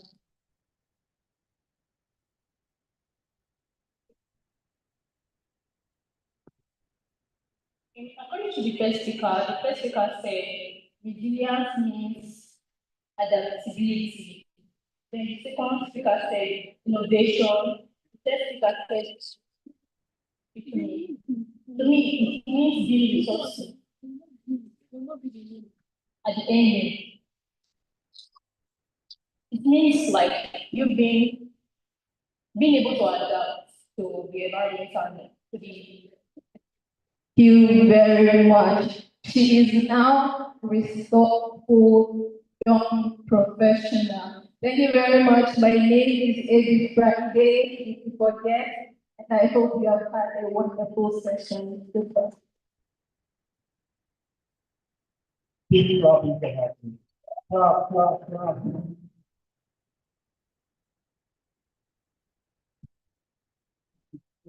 Thank you so much. Thank you. Thank you.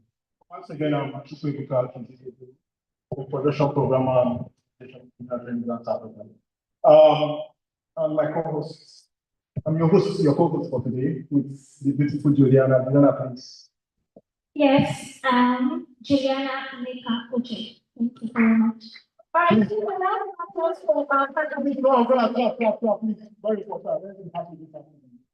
Okay, for our panelists, I will stop it. I know anything has reduced you, but I'm not, so forgive me. I would like to start with Sir Victor. Sir Victor, you said closing skill gaps, gave both theoretical and hands-on experience. But then you gave us a very important guideline. Data that is transformed by a workflow that is of information, and the information was provided inside. So, please join me back on stage. Thank you so much. Please clap for him. Very important. Thank you so much. Thank you. Come to you, I'm keeping you on purpose. You're my boss. So, you emphasize and emphasize understanding the fundamentals. Right? Please come on stage, please. There's nothing more than understanding fundamental. Understanding the fundamentals should do everything. So please clap for him, very important. Clap for him, please. Engineer Yola, how you doing, sir? Okay. So you said pay attention to detail, listen to your data, transform the industry. Okay. Please come on, please. God bless you. Please clap for him, clap for him. You know, usually you say things first, but I decided to do the slap. Nobody will kill you. Will anybody kill you? Wow. Don't worry, I have security outside. So, boss, how you doing? Okay, how was the trip from? Oh, okay. So you said own the work, own the process, know your bottom line, and the value it brings to us. Please clap for her, please. Come on, please. I would like to ask what you said, have a helicopter point of view, and see how every part of the business overlaps to bring value, because they all said value. Thank you so much. And at this point, I would like to invite Engineer Madeleine Umo to please come and give these wonderful individuals their class. Please clap for Engineer Madeleine, please. Clap for her, clap for her.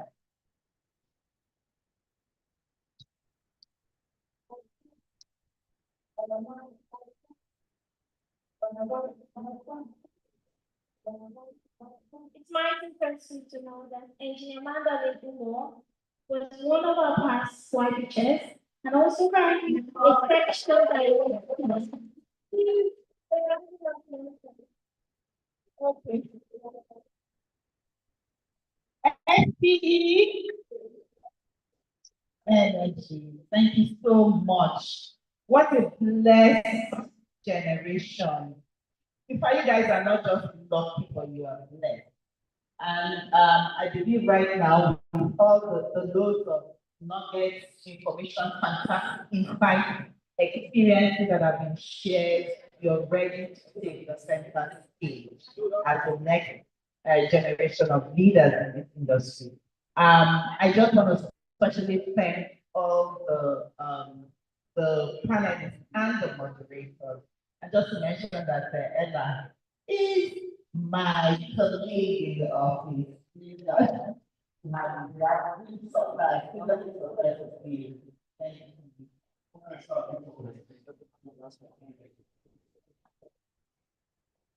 So on behalf of the section chairman and the board of directors, as well as the organizing committee, I'd like to present this plan with our very talented. Thank you so much for being here. Clap, please, clap. Clap now. You can have a picture.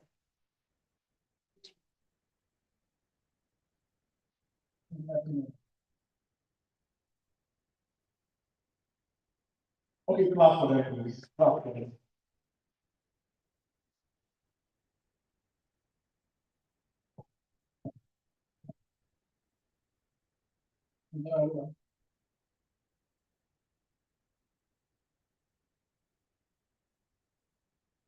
Clap very well, man. You clap it and you know that, right?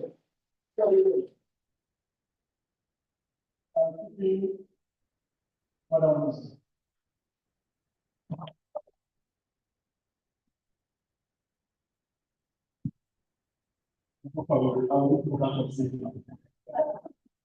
Thank you so much. Thank you so much, Madam. Please clap for Madam. After just be fireside Kahoot games, award and prize. Yeah, you join one thing.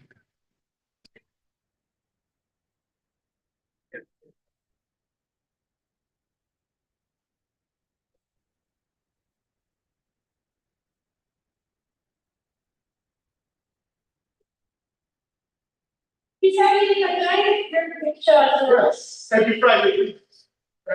Photograph us with it. Every Friday, please. Forgive me. Forgive me.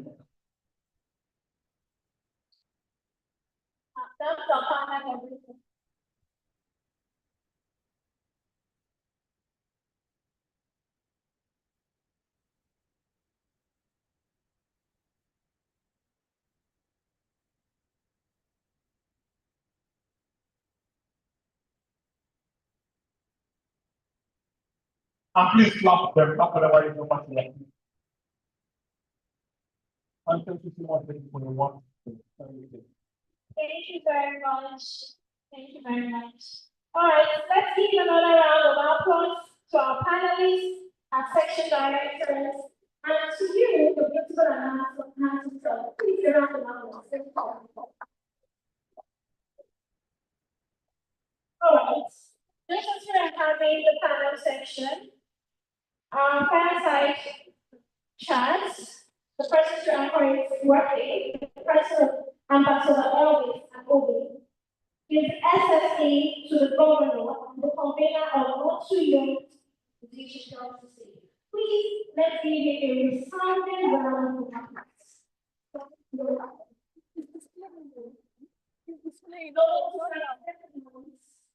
Section 104, Secretary, Professor Van Thank you so much, man. Thank you, man. It's our VCIP. Yes. On our online programs you see, by 5 p.m. I always so much, always tuning to Zoom. Thank you very much, man. All right. All right. We'll be having a fireside chat now, but before then, immediately after the fireside chat, we'll be having the energy hackathon. We have two finalists, Team A and Team E. Please, we just want to confirm that they are there. Can I have Team A? If you're here on this whole, can you signify by raising your hand? Team A. Team A. Oh, no. All right. Well done. Can I see Team E as well? Team E. Okay. All right. Well done. So please note that you will be coming up immediately after the fireside chat. So please, your team, get ready. All right. To help us anchor this fireside chat, I would like to make very welcome a wife, the person of Miss Victoria Oyewu. Please, with a round. You know what to do. Just clap for her.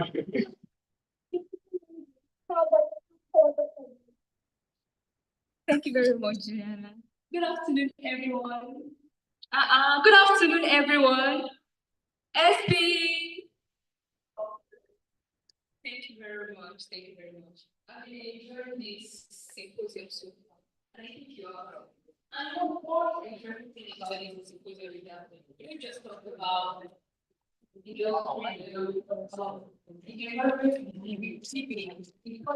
government and shaping. And that's the conversation we're about.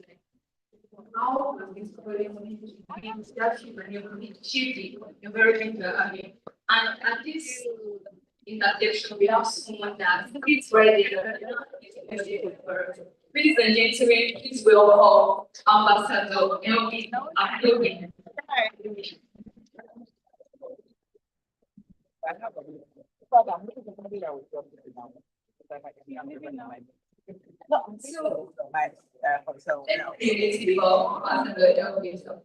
I'm looking for a youth development advocate, a strategist, and founder of the Not Too Young Initiative. The platform is built from conviction long before the government gave it right to matter. He's trained in geophysics, petroleum engineering, and environmental management. He has spent over a decade empowering young Africans to mentorship, policy advocacy, and community leadership. From the streets of Asaba to international platforms and the United Nations, a former special task on youth to Governor Ifeanyi Okowa, and he now serves as senior special on youth mentoring and development Governor Sheriff Oberuwobi, where he champions one the needs of the cortex that are inspired youth in powerful thoughts in any room. A fourth DLK member and one of Delta's most recognized young leaders. Ambassador, I don't want something very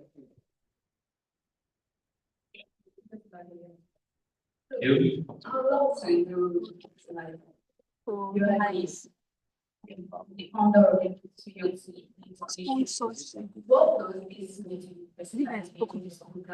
you guys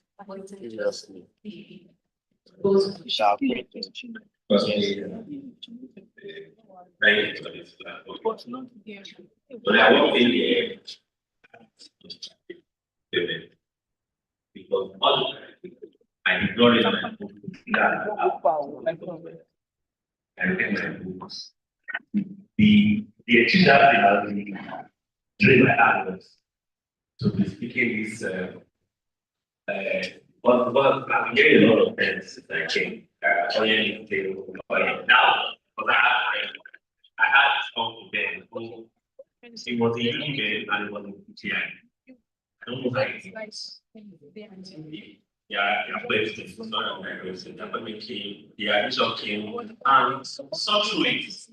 Each family himself, I took away refinery and it came very well. Okay, then. I was not happy. I gave admission to PTI. Just a keep slide. I'm not going like, you can do it now. I'm like, sure, it is that. Don't worry, you can do it. And I did it. It was very, very hectic. The one thing I noticed, I will not answer your question during the moment to God. But we want to start sharing our stories to inspire people. The one thing I noticed was when I spent 2 weeks in Fluidity, the population is much. You see that university settings. I almost get it seamless. Then when I come back to the TI, it was like hell on earth. That's where the resilience comes. That test I missed something. That practical, that's where it comes in. To one long story short, I came out with one. I came out with the thoughts and the path. Yeah, proud of that. I did that.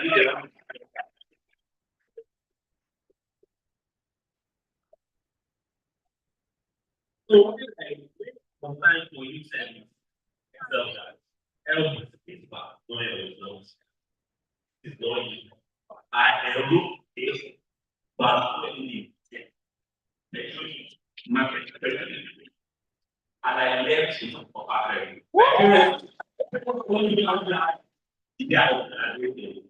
Even if I was told like 7 months to go to PTI, I keep telling my family, tell me, I'm going to see around PTI. The aim was to get one of these friends, because I have friends who get their votes. It has a power for everyone. And one way or the other, I find myself in a leadership space. One of the most very top states in Africa today. You see some of them whites, just want to protect your destiny. It's black. Yes. Even as we There's no water for people. do all these things, I see the future of the when I said that guy saying something, he's doing I'm doing PhD here. I forgot to mention I'm doing PhD in environmental management of the fellowship. I'm looking forward to them coming back to the main that everything was spoken about in the writing and thoughts of leadership. The qualities the people that are leading us today, whether make oil production or come, whether make these young talents that are here, these bright minds that are here, see themselves try. I was telling one that the lecturer, I think I was like, once in a while, when I'm in work, I come out of trying to PTI. Not just to have this feeling I used to have there. And I noticed things have changed. I asked him, is the quality of education typically good? I didn't have the answer I got. I asked him, the ladies, they don't have time for me. Before. And I noticed the guys too, some of them have started doing everything. I think the qualities reducing or the demand no longer high for because everybody wants to go to either LNG or Total. Actually, it but say yes. So let me know how to take charge of your stage. What I'm the main people I'm putting on the story is that the part of it's just that faith has a grant for everyone. Still, I'll still find myself in that space first. Thank you very much, Sam. That was so inspiring. But we're still at this year's going. So that is the next question. You said something that leadership space is very toxic space. So as a senior special assistant to the governor, how do you see that young people are being included, excluded from the energy conversations, policy talks, and state level? Okay, you know, elections are coming, and if you check the social media space now, it's young people that are driving either for or against. But you find out that during that pool of decision making, the young people are always kept outside the conversation. So for me, when it is with people with foresight that are intelligent are already kept to go where policies are being made. I'm telling you from experience. But if you know the value you bring, because oftentimes mediocrity is the protected. Once you know the value you bring, even if the head, I don't want to mention him, sit in his room, he will ask himself, he will want to tell himself, we still need that person. I'll tell you what I'm saying this. So started this not too young to be advocacy thing. Started from the take off from not too young to run with that people like Hamza Nawal. Because of all time, one of my sisters, I'll be hearing Commissioner for Education, Senator Igwe Utambure. I'm lying, I'm done with school, and I'm hearing that name. No, I don't understand. So I think we just had a lot of young minds, and we're advocating that it's time to bring in young people to the table. When we started, I remember I met one leader then. I didn't say I got to the political space.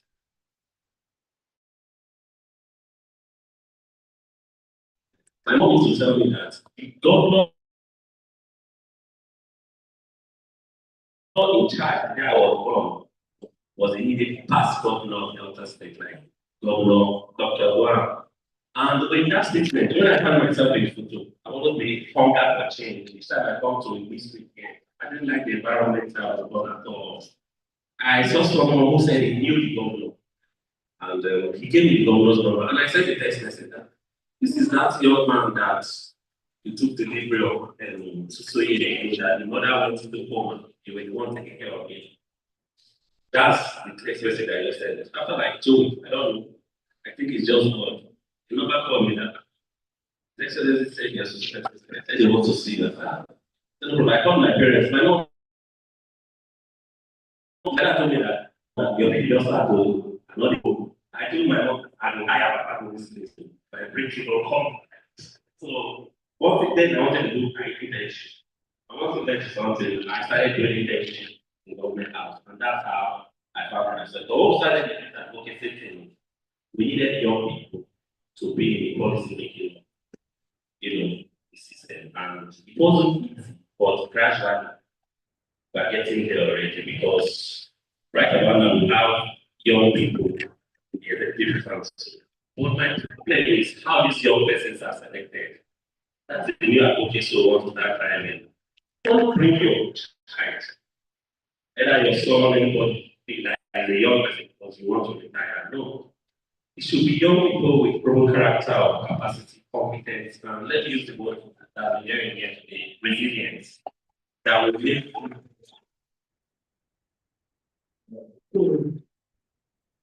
I'm using all our engineering terms here. Remember, the policies that will be made at the top will determine how will be asset.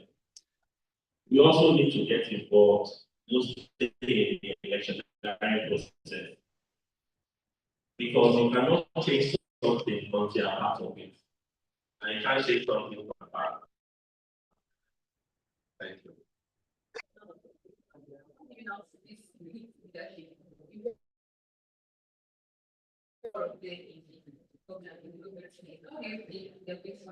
Driving in any sector on more protect our energy facility because most of the times there's a lot of pipeline vandalism and everything. How do you think this using industry to drive that battle by securing the facilities that make those possible to the energy sector?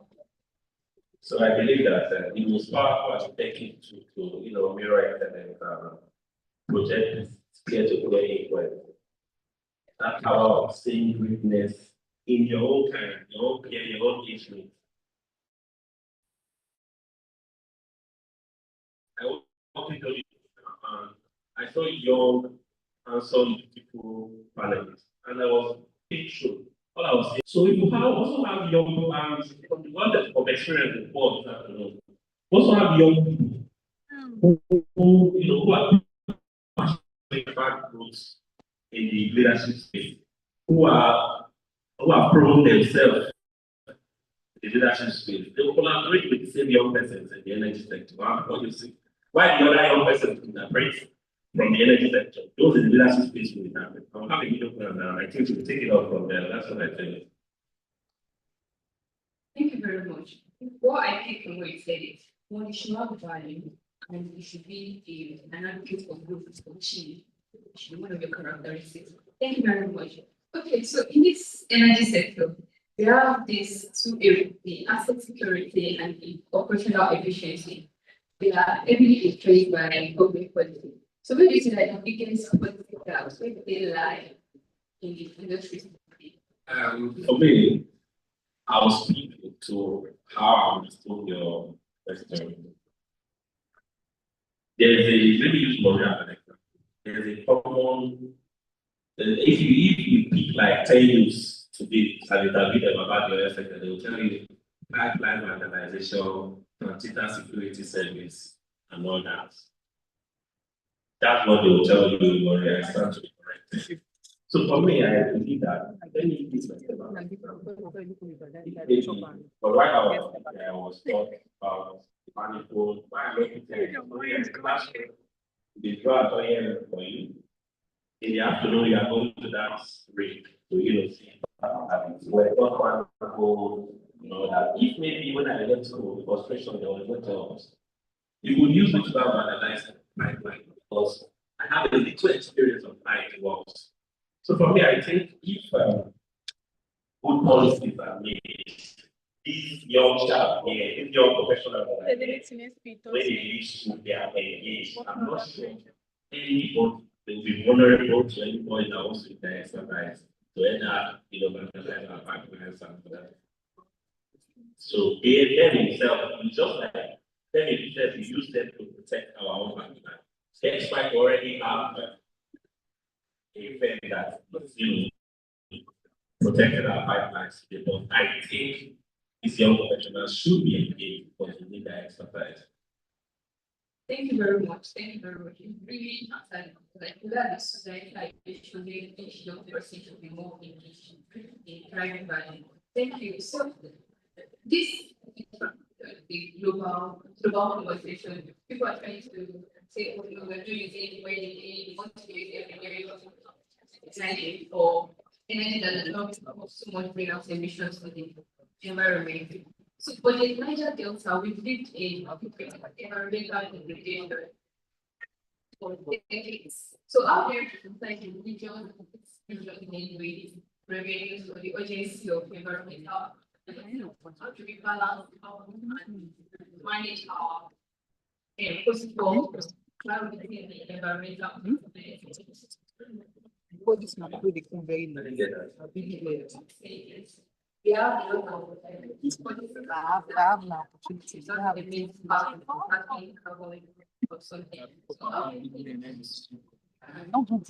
Okay, yeah, I guess so. So I also forgot to mention that I'm a graduate of now the highest in school in Nigeria, National Institute of Policy National Studies. In that 1 month I did with them, I noticed one thing. One thing is not just to make policies.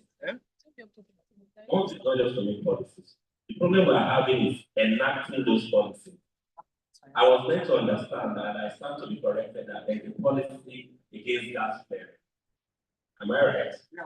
But today, if I'm driving back to Asabana, I will still see gas being flared. So I also asked myself, is it that those companies flare gas, they are against the law, or the policies that are being made that gas should not be flared? Not for those companies. So for me, bottom line, they're going to like everything right and falls on leadership. If there's a law that says classes should not be there, it affects our environment, social. Then wherever any company that is playing that, you go in for it. But I think once the particular don't make it feel settled, those policies they don't have anymore. So the bottom line is let's enact our policies. Let them we shouldn't just write policies, but it should be invested. And those who play to the top should pay the front of the door. That's what I think.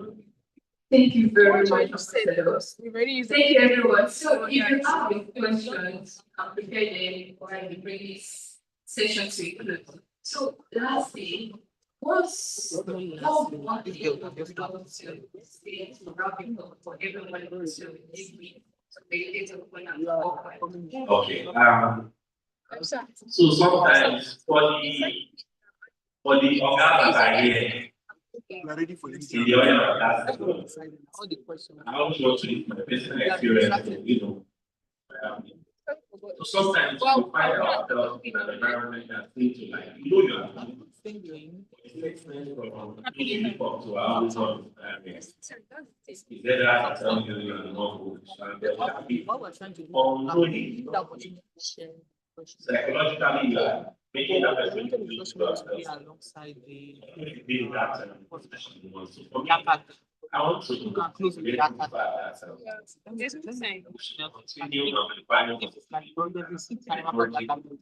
our young professionals. Because I'll use myself as an example. I remember when I was going to do a degree there, there's one of my aunts that told my mom that this degree is very hard to them that it's not sure everything will pass. I heard that statement, and that was the statement that I took to. When I was reading there, they came to tell my parents that as if I'm going mad. I wasn't going mad, but that statement, it was like a driving force for me. So, and that's how I got myself. Yeah. As young people, it's very, very difficult to be, it's the worst time to be a young Nigerian. Yes. Because everything that comes out seems to be uninspiring. Either in the media space, you'll be like, sometimes everywhere keeps, even me that I count myself into privilege, sometimes it gets shocking. I'll not be like, what about that person that is not as privileged as myself? So I want to urge everyone that there's light at the end of the tunnel, but we all need to get involved.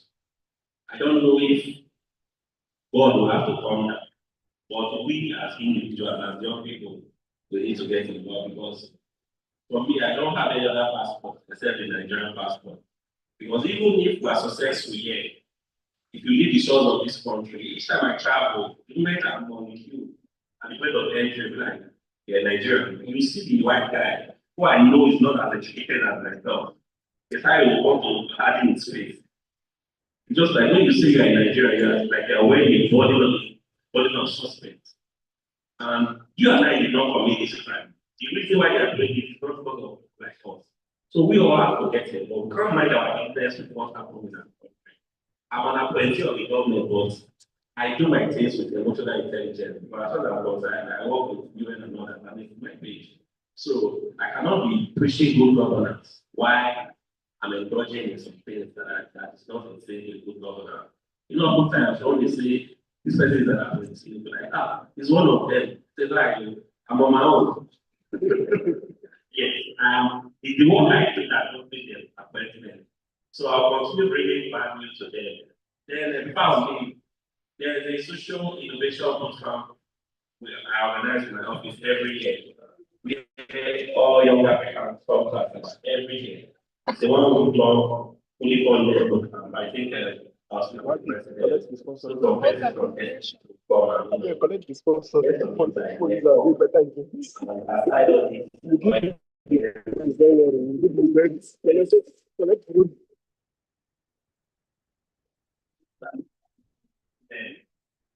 Just keep the corners burning.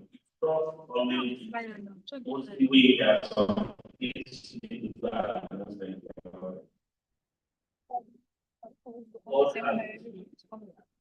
Yes, you are also of this kind of just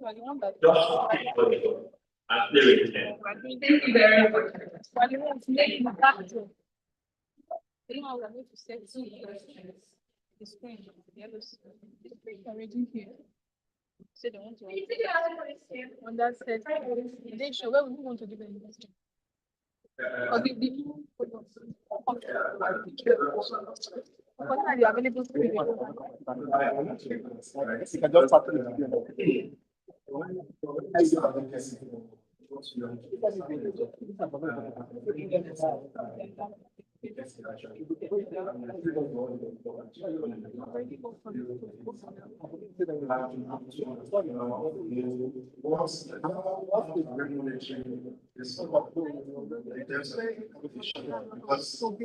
without that, we not handle how this will so from where we were before today, how much do you put capital into governance? If we have that data, I'd like to share. Okay, I carry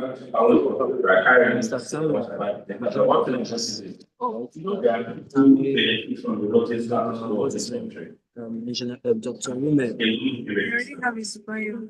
I said, I'm a policy maker, and the time I was in needs, I was trying to understand that. You have his bio. It doesn't end with policy, and nothing policy. Are you reading bio for me? You read it. So I think when if you follow that, not your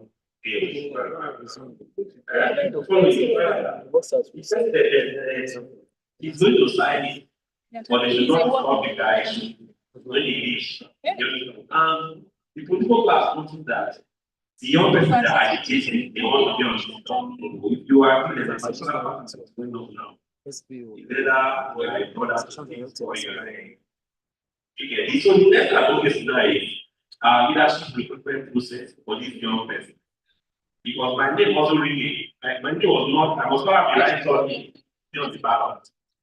Yes, and if you are that the game, like we definitely build this big pocket money.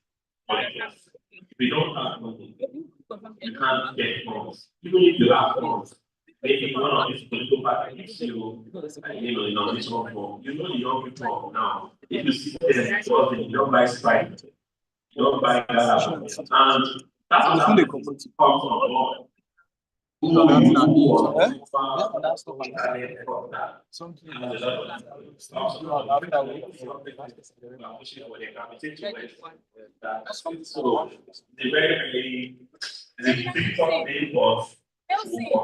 can't bend Nigeria into the shape of one or constitute anything on the life. So what are we going to do? I was not expecting you to reach like should know who they are and they tonight big figure now. just asking. Just is more She's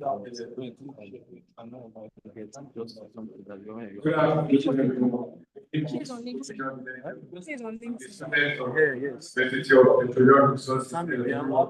I'm studying natural gas. So you were speaking about not enacting policy. These people that are not enacting this policy, are they doing it on their own, or they are just being like a vertical, not to enact this policy? So this level. I'll give you an example how what I mean like that. I don't know if Mommy, I'm not seeing me. the story that saying that the former deputy Senate president, I think he's still in association at the moment, the president at the moment. There's a policy in that country that they want to do this to go in for it. If we're to be in Nigeria, I'm sure that was still working crazy. Okay. So for me, I believe that our policies are not rigid. If we go into some countries, it's not I've not gone from the caught with cocaine or anything, you will be beheaded and even if have quality. You just said preamble. You see for back here, you see this of put up then using the example of the poor police. Once you maybe beat traffic and the road you better you just pick up your phone and because someone or sometimes you the policeman knows that you don't have the driver's license. You ask for the division and they call someone. So we are all contributors to it. In as much as those that some have not really inspire us positively with their leadership style, we the masses too, we also play a role in it. So it's going to be a great effort to enhance those policies. That's what I think. That's my question from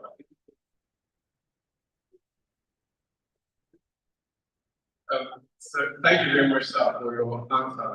But what solutions can we bring so that we can be able to enact this policy very well? It will start from the National Assembly. Yes, they are the ones that make law. If there's a law that says, another thing I'm forgetting again is judiciary. I don't know if you have a lawyer here, but from the way we are going, I'm against Japa. Japa don't bring me already. I'm serious because if you are comfortable and you're in the environment, other people are not comfortable, it's a problem. You are not safe. So, Nigeria belongs to all of us, but at the moment, I think as if it belongs to 1% of the company. Unless we push it, I think what happened in Kenya, I think it will happen soon. I don't know, but I pray it doesn't get to that. Thank you. No, we can't continue praying for Nigeria. We don't have to get involved. God will not come down. We don't have to get involved. We pray too much. We pray too much for our country. Because I said, God has helped me to where I am. It doesn't take time to respond to prayers, but to make it we have work. Thank you. Thank you very much. We take the back of the line out and come to you.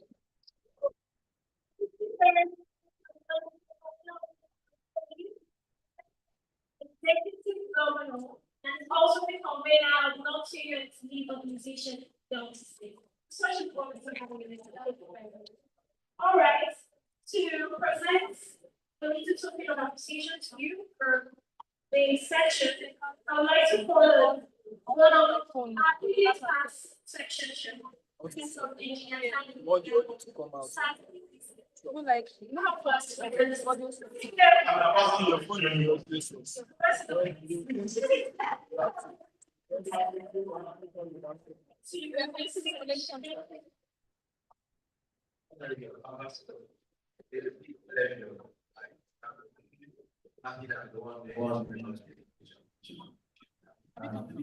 Just to start the session, sharing your story was very insightful, right? And I think that it's not just another conference before taking quite a lot of time.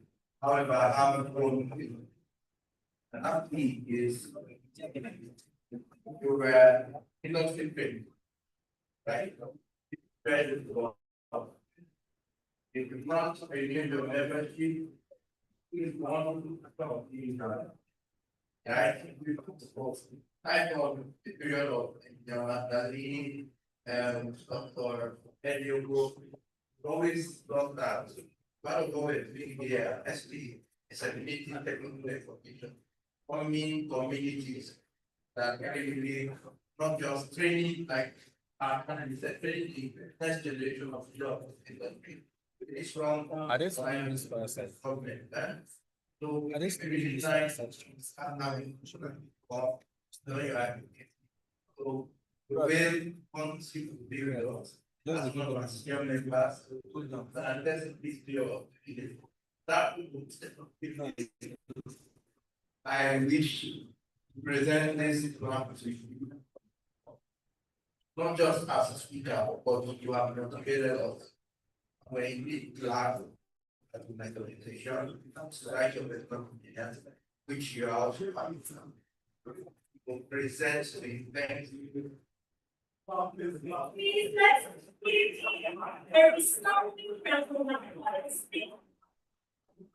Thank you.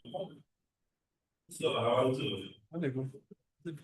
want to dedicate this hour to that last year that thank you today that I sure meet my friends of yeah, yes. No, I was telling that person. It is possible, just keep pushing.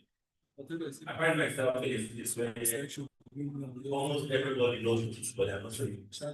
So sometimes instead of being put I will draw and always have a main point. Because everything there is okay. So you're not stranded. Thank you. Sorry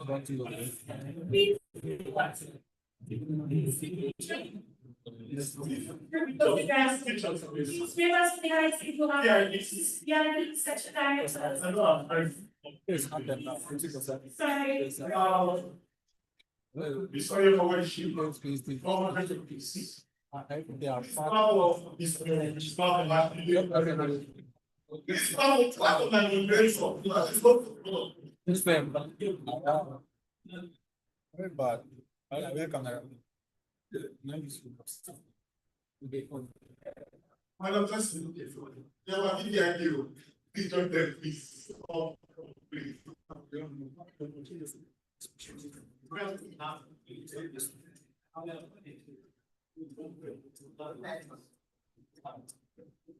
SPE Solution People Energy.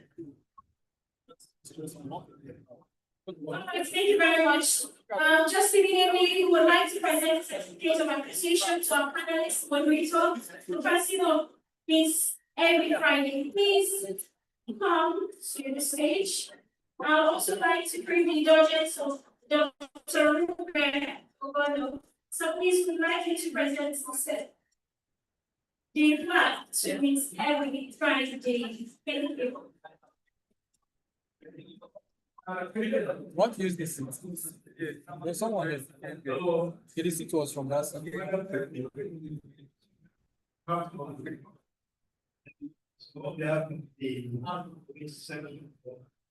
We send this to this was one of the central video in 13 this very century. Thank you.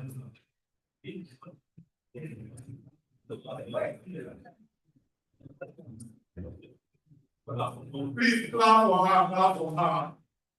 How can we settle down on this one? SPD Solution People Energy. I want to know this because they are not going to vision. SPD Solution People Energy.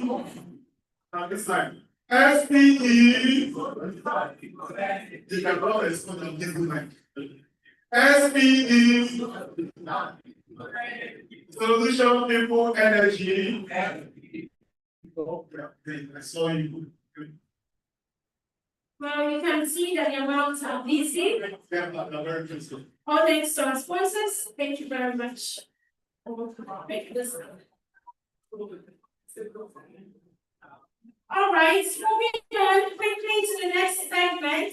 Where prizes will be won. Where prizes will be won is the Energy Hackathon. I would love to call the anchor for this segment, the person of Miss Christabel Abraham.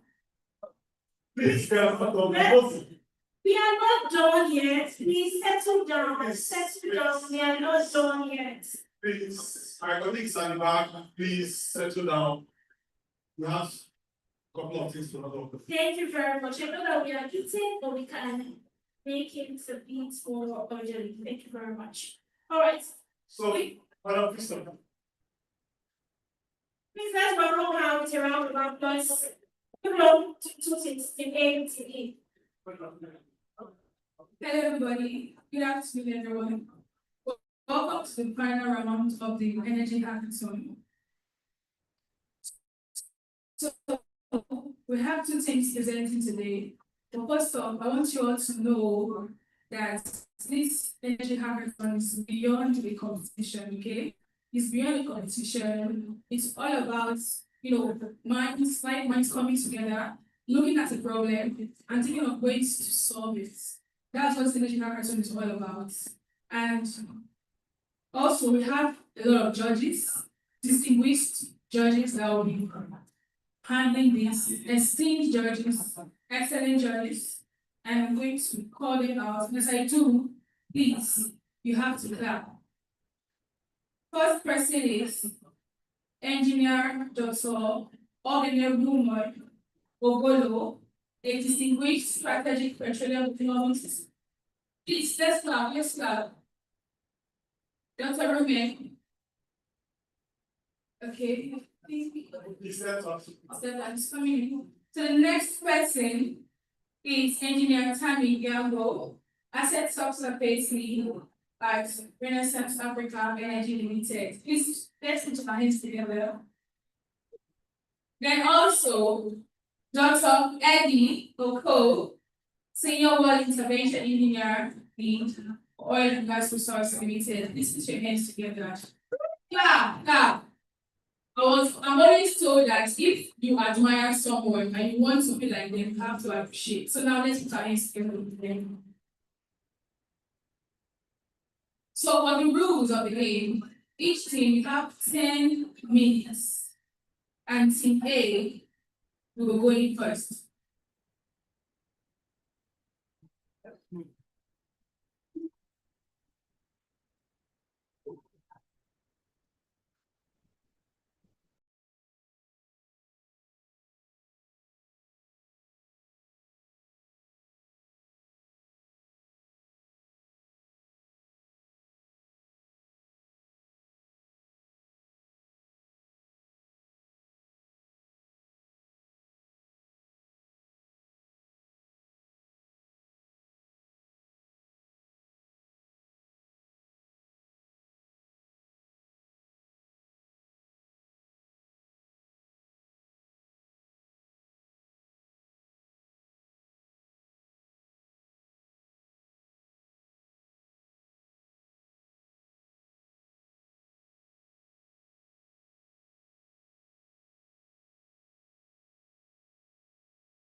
and you know, to make the decision we want to be able to get the correct thing on the form of the and I'm so glad that I can keep that everyone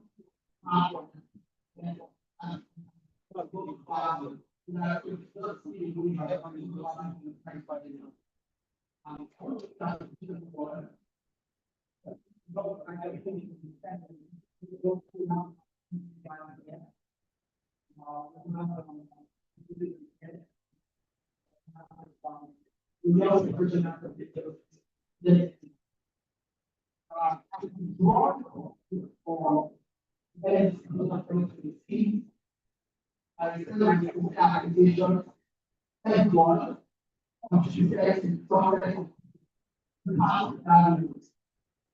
the other and report and achieve we recognize as people. That's not rule require that is why we get next generation of talent for the opponent. So, I'm trying to reduce the mobility and each of them it requires to technical excellence and intentional profession. We have explored ideas that share experiences and create values on advancing technology, operationalization, and sustainability within Nigeria's oil and gas sector. More importantly, we have created many foundations.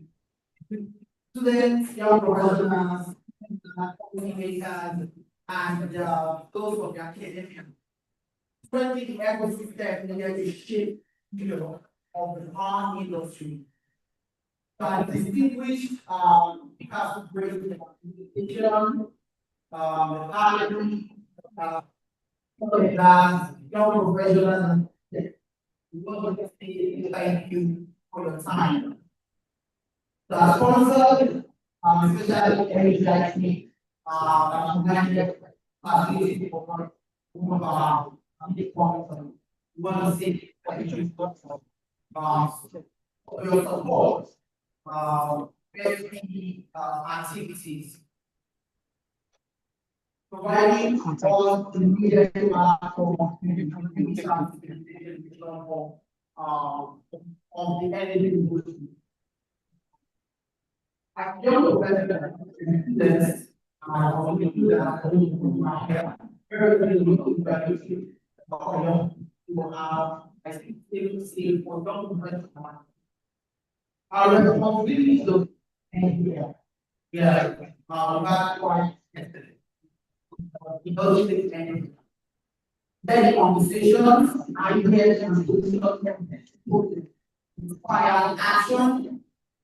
Innovation, continuous learning, and leadership various work organization and even our community.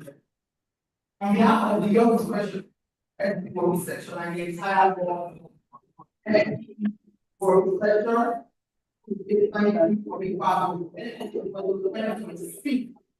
A key highlight I wanted to put your of everybody section, but the 300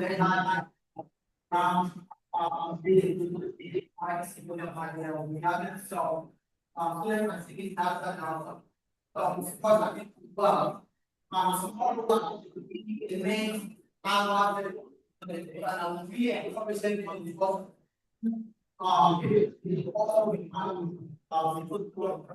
Tomorrow, I will get looking forward to see the impact of the knowledge shared reflected in those. I think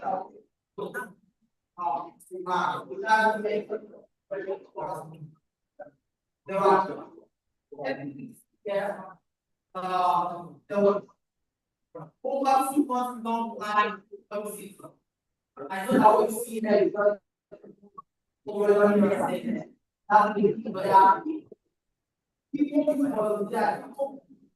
are not fully do this because you want to be paid. We have from people like you. These are the people on the screen. These are the people who are done something of the ball of the hand.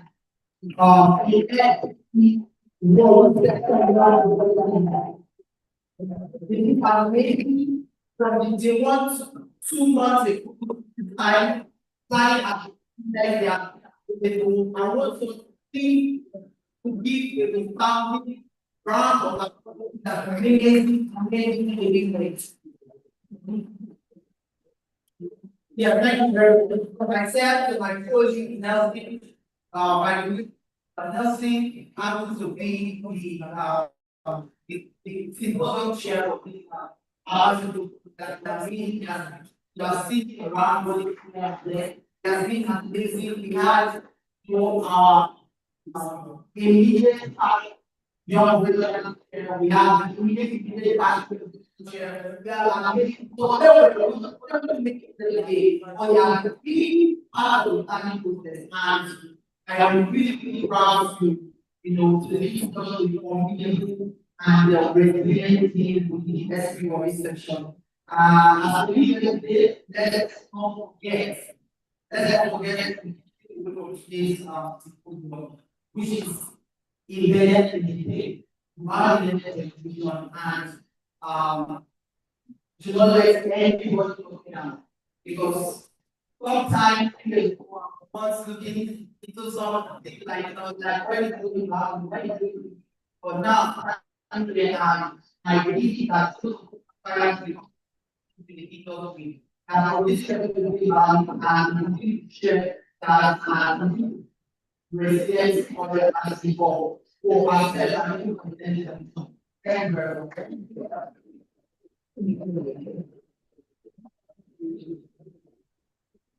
Thank you for coming for me. Now, clap on the white house. Clap on the white house. Thank you for indulging me.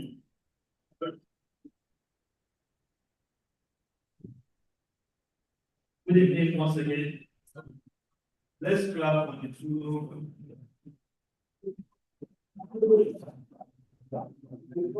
So they are actually well, and so where is the where are you?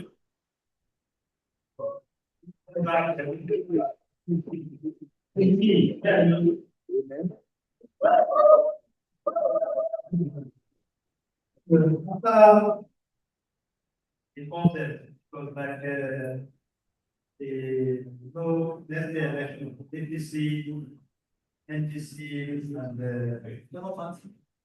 Labour Party. So that is one the first and one reason why I have this protest. So that was the winner for the energy action 2026 is the who should guess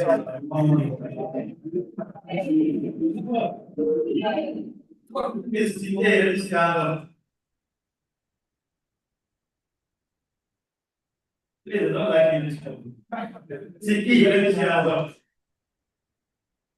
the eyes are. So the winner is actually me.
How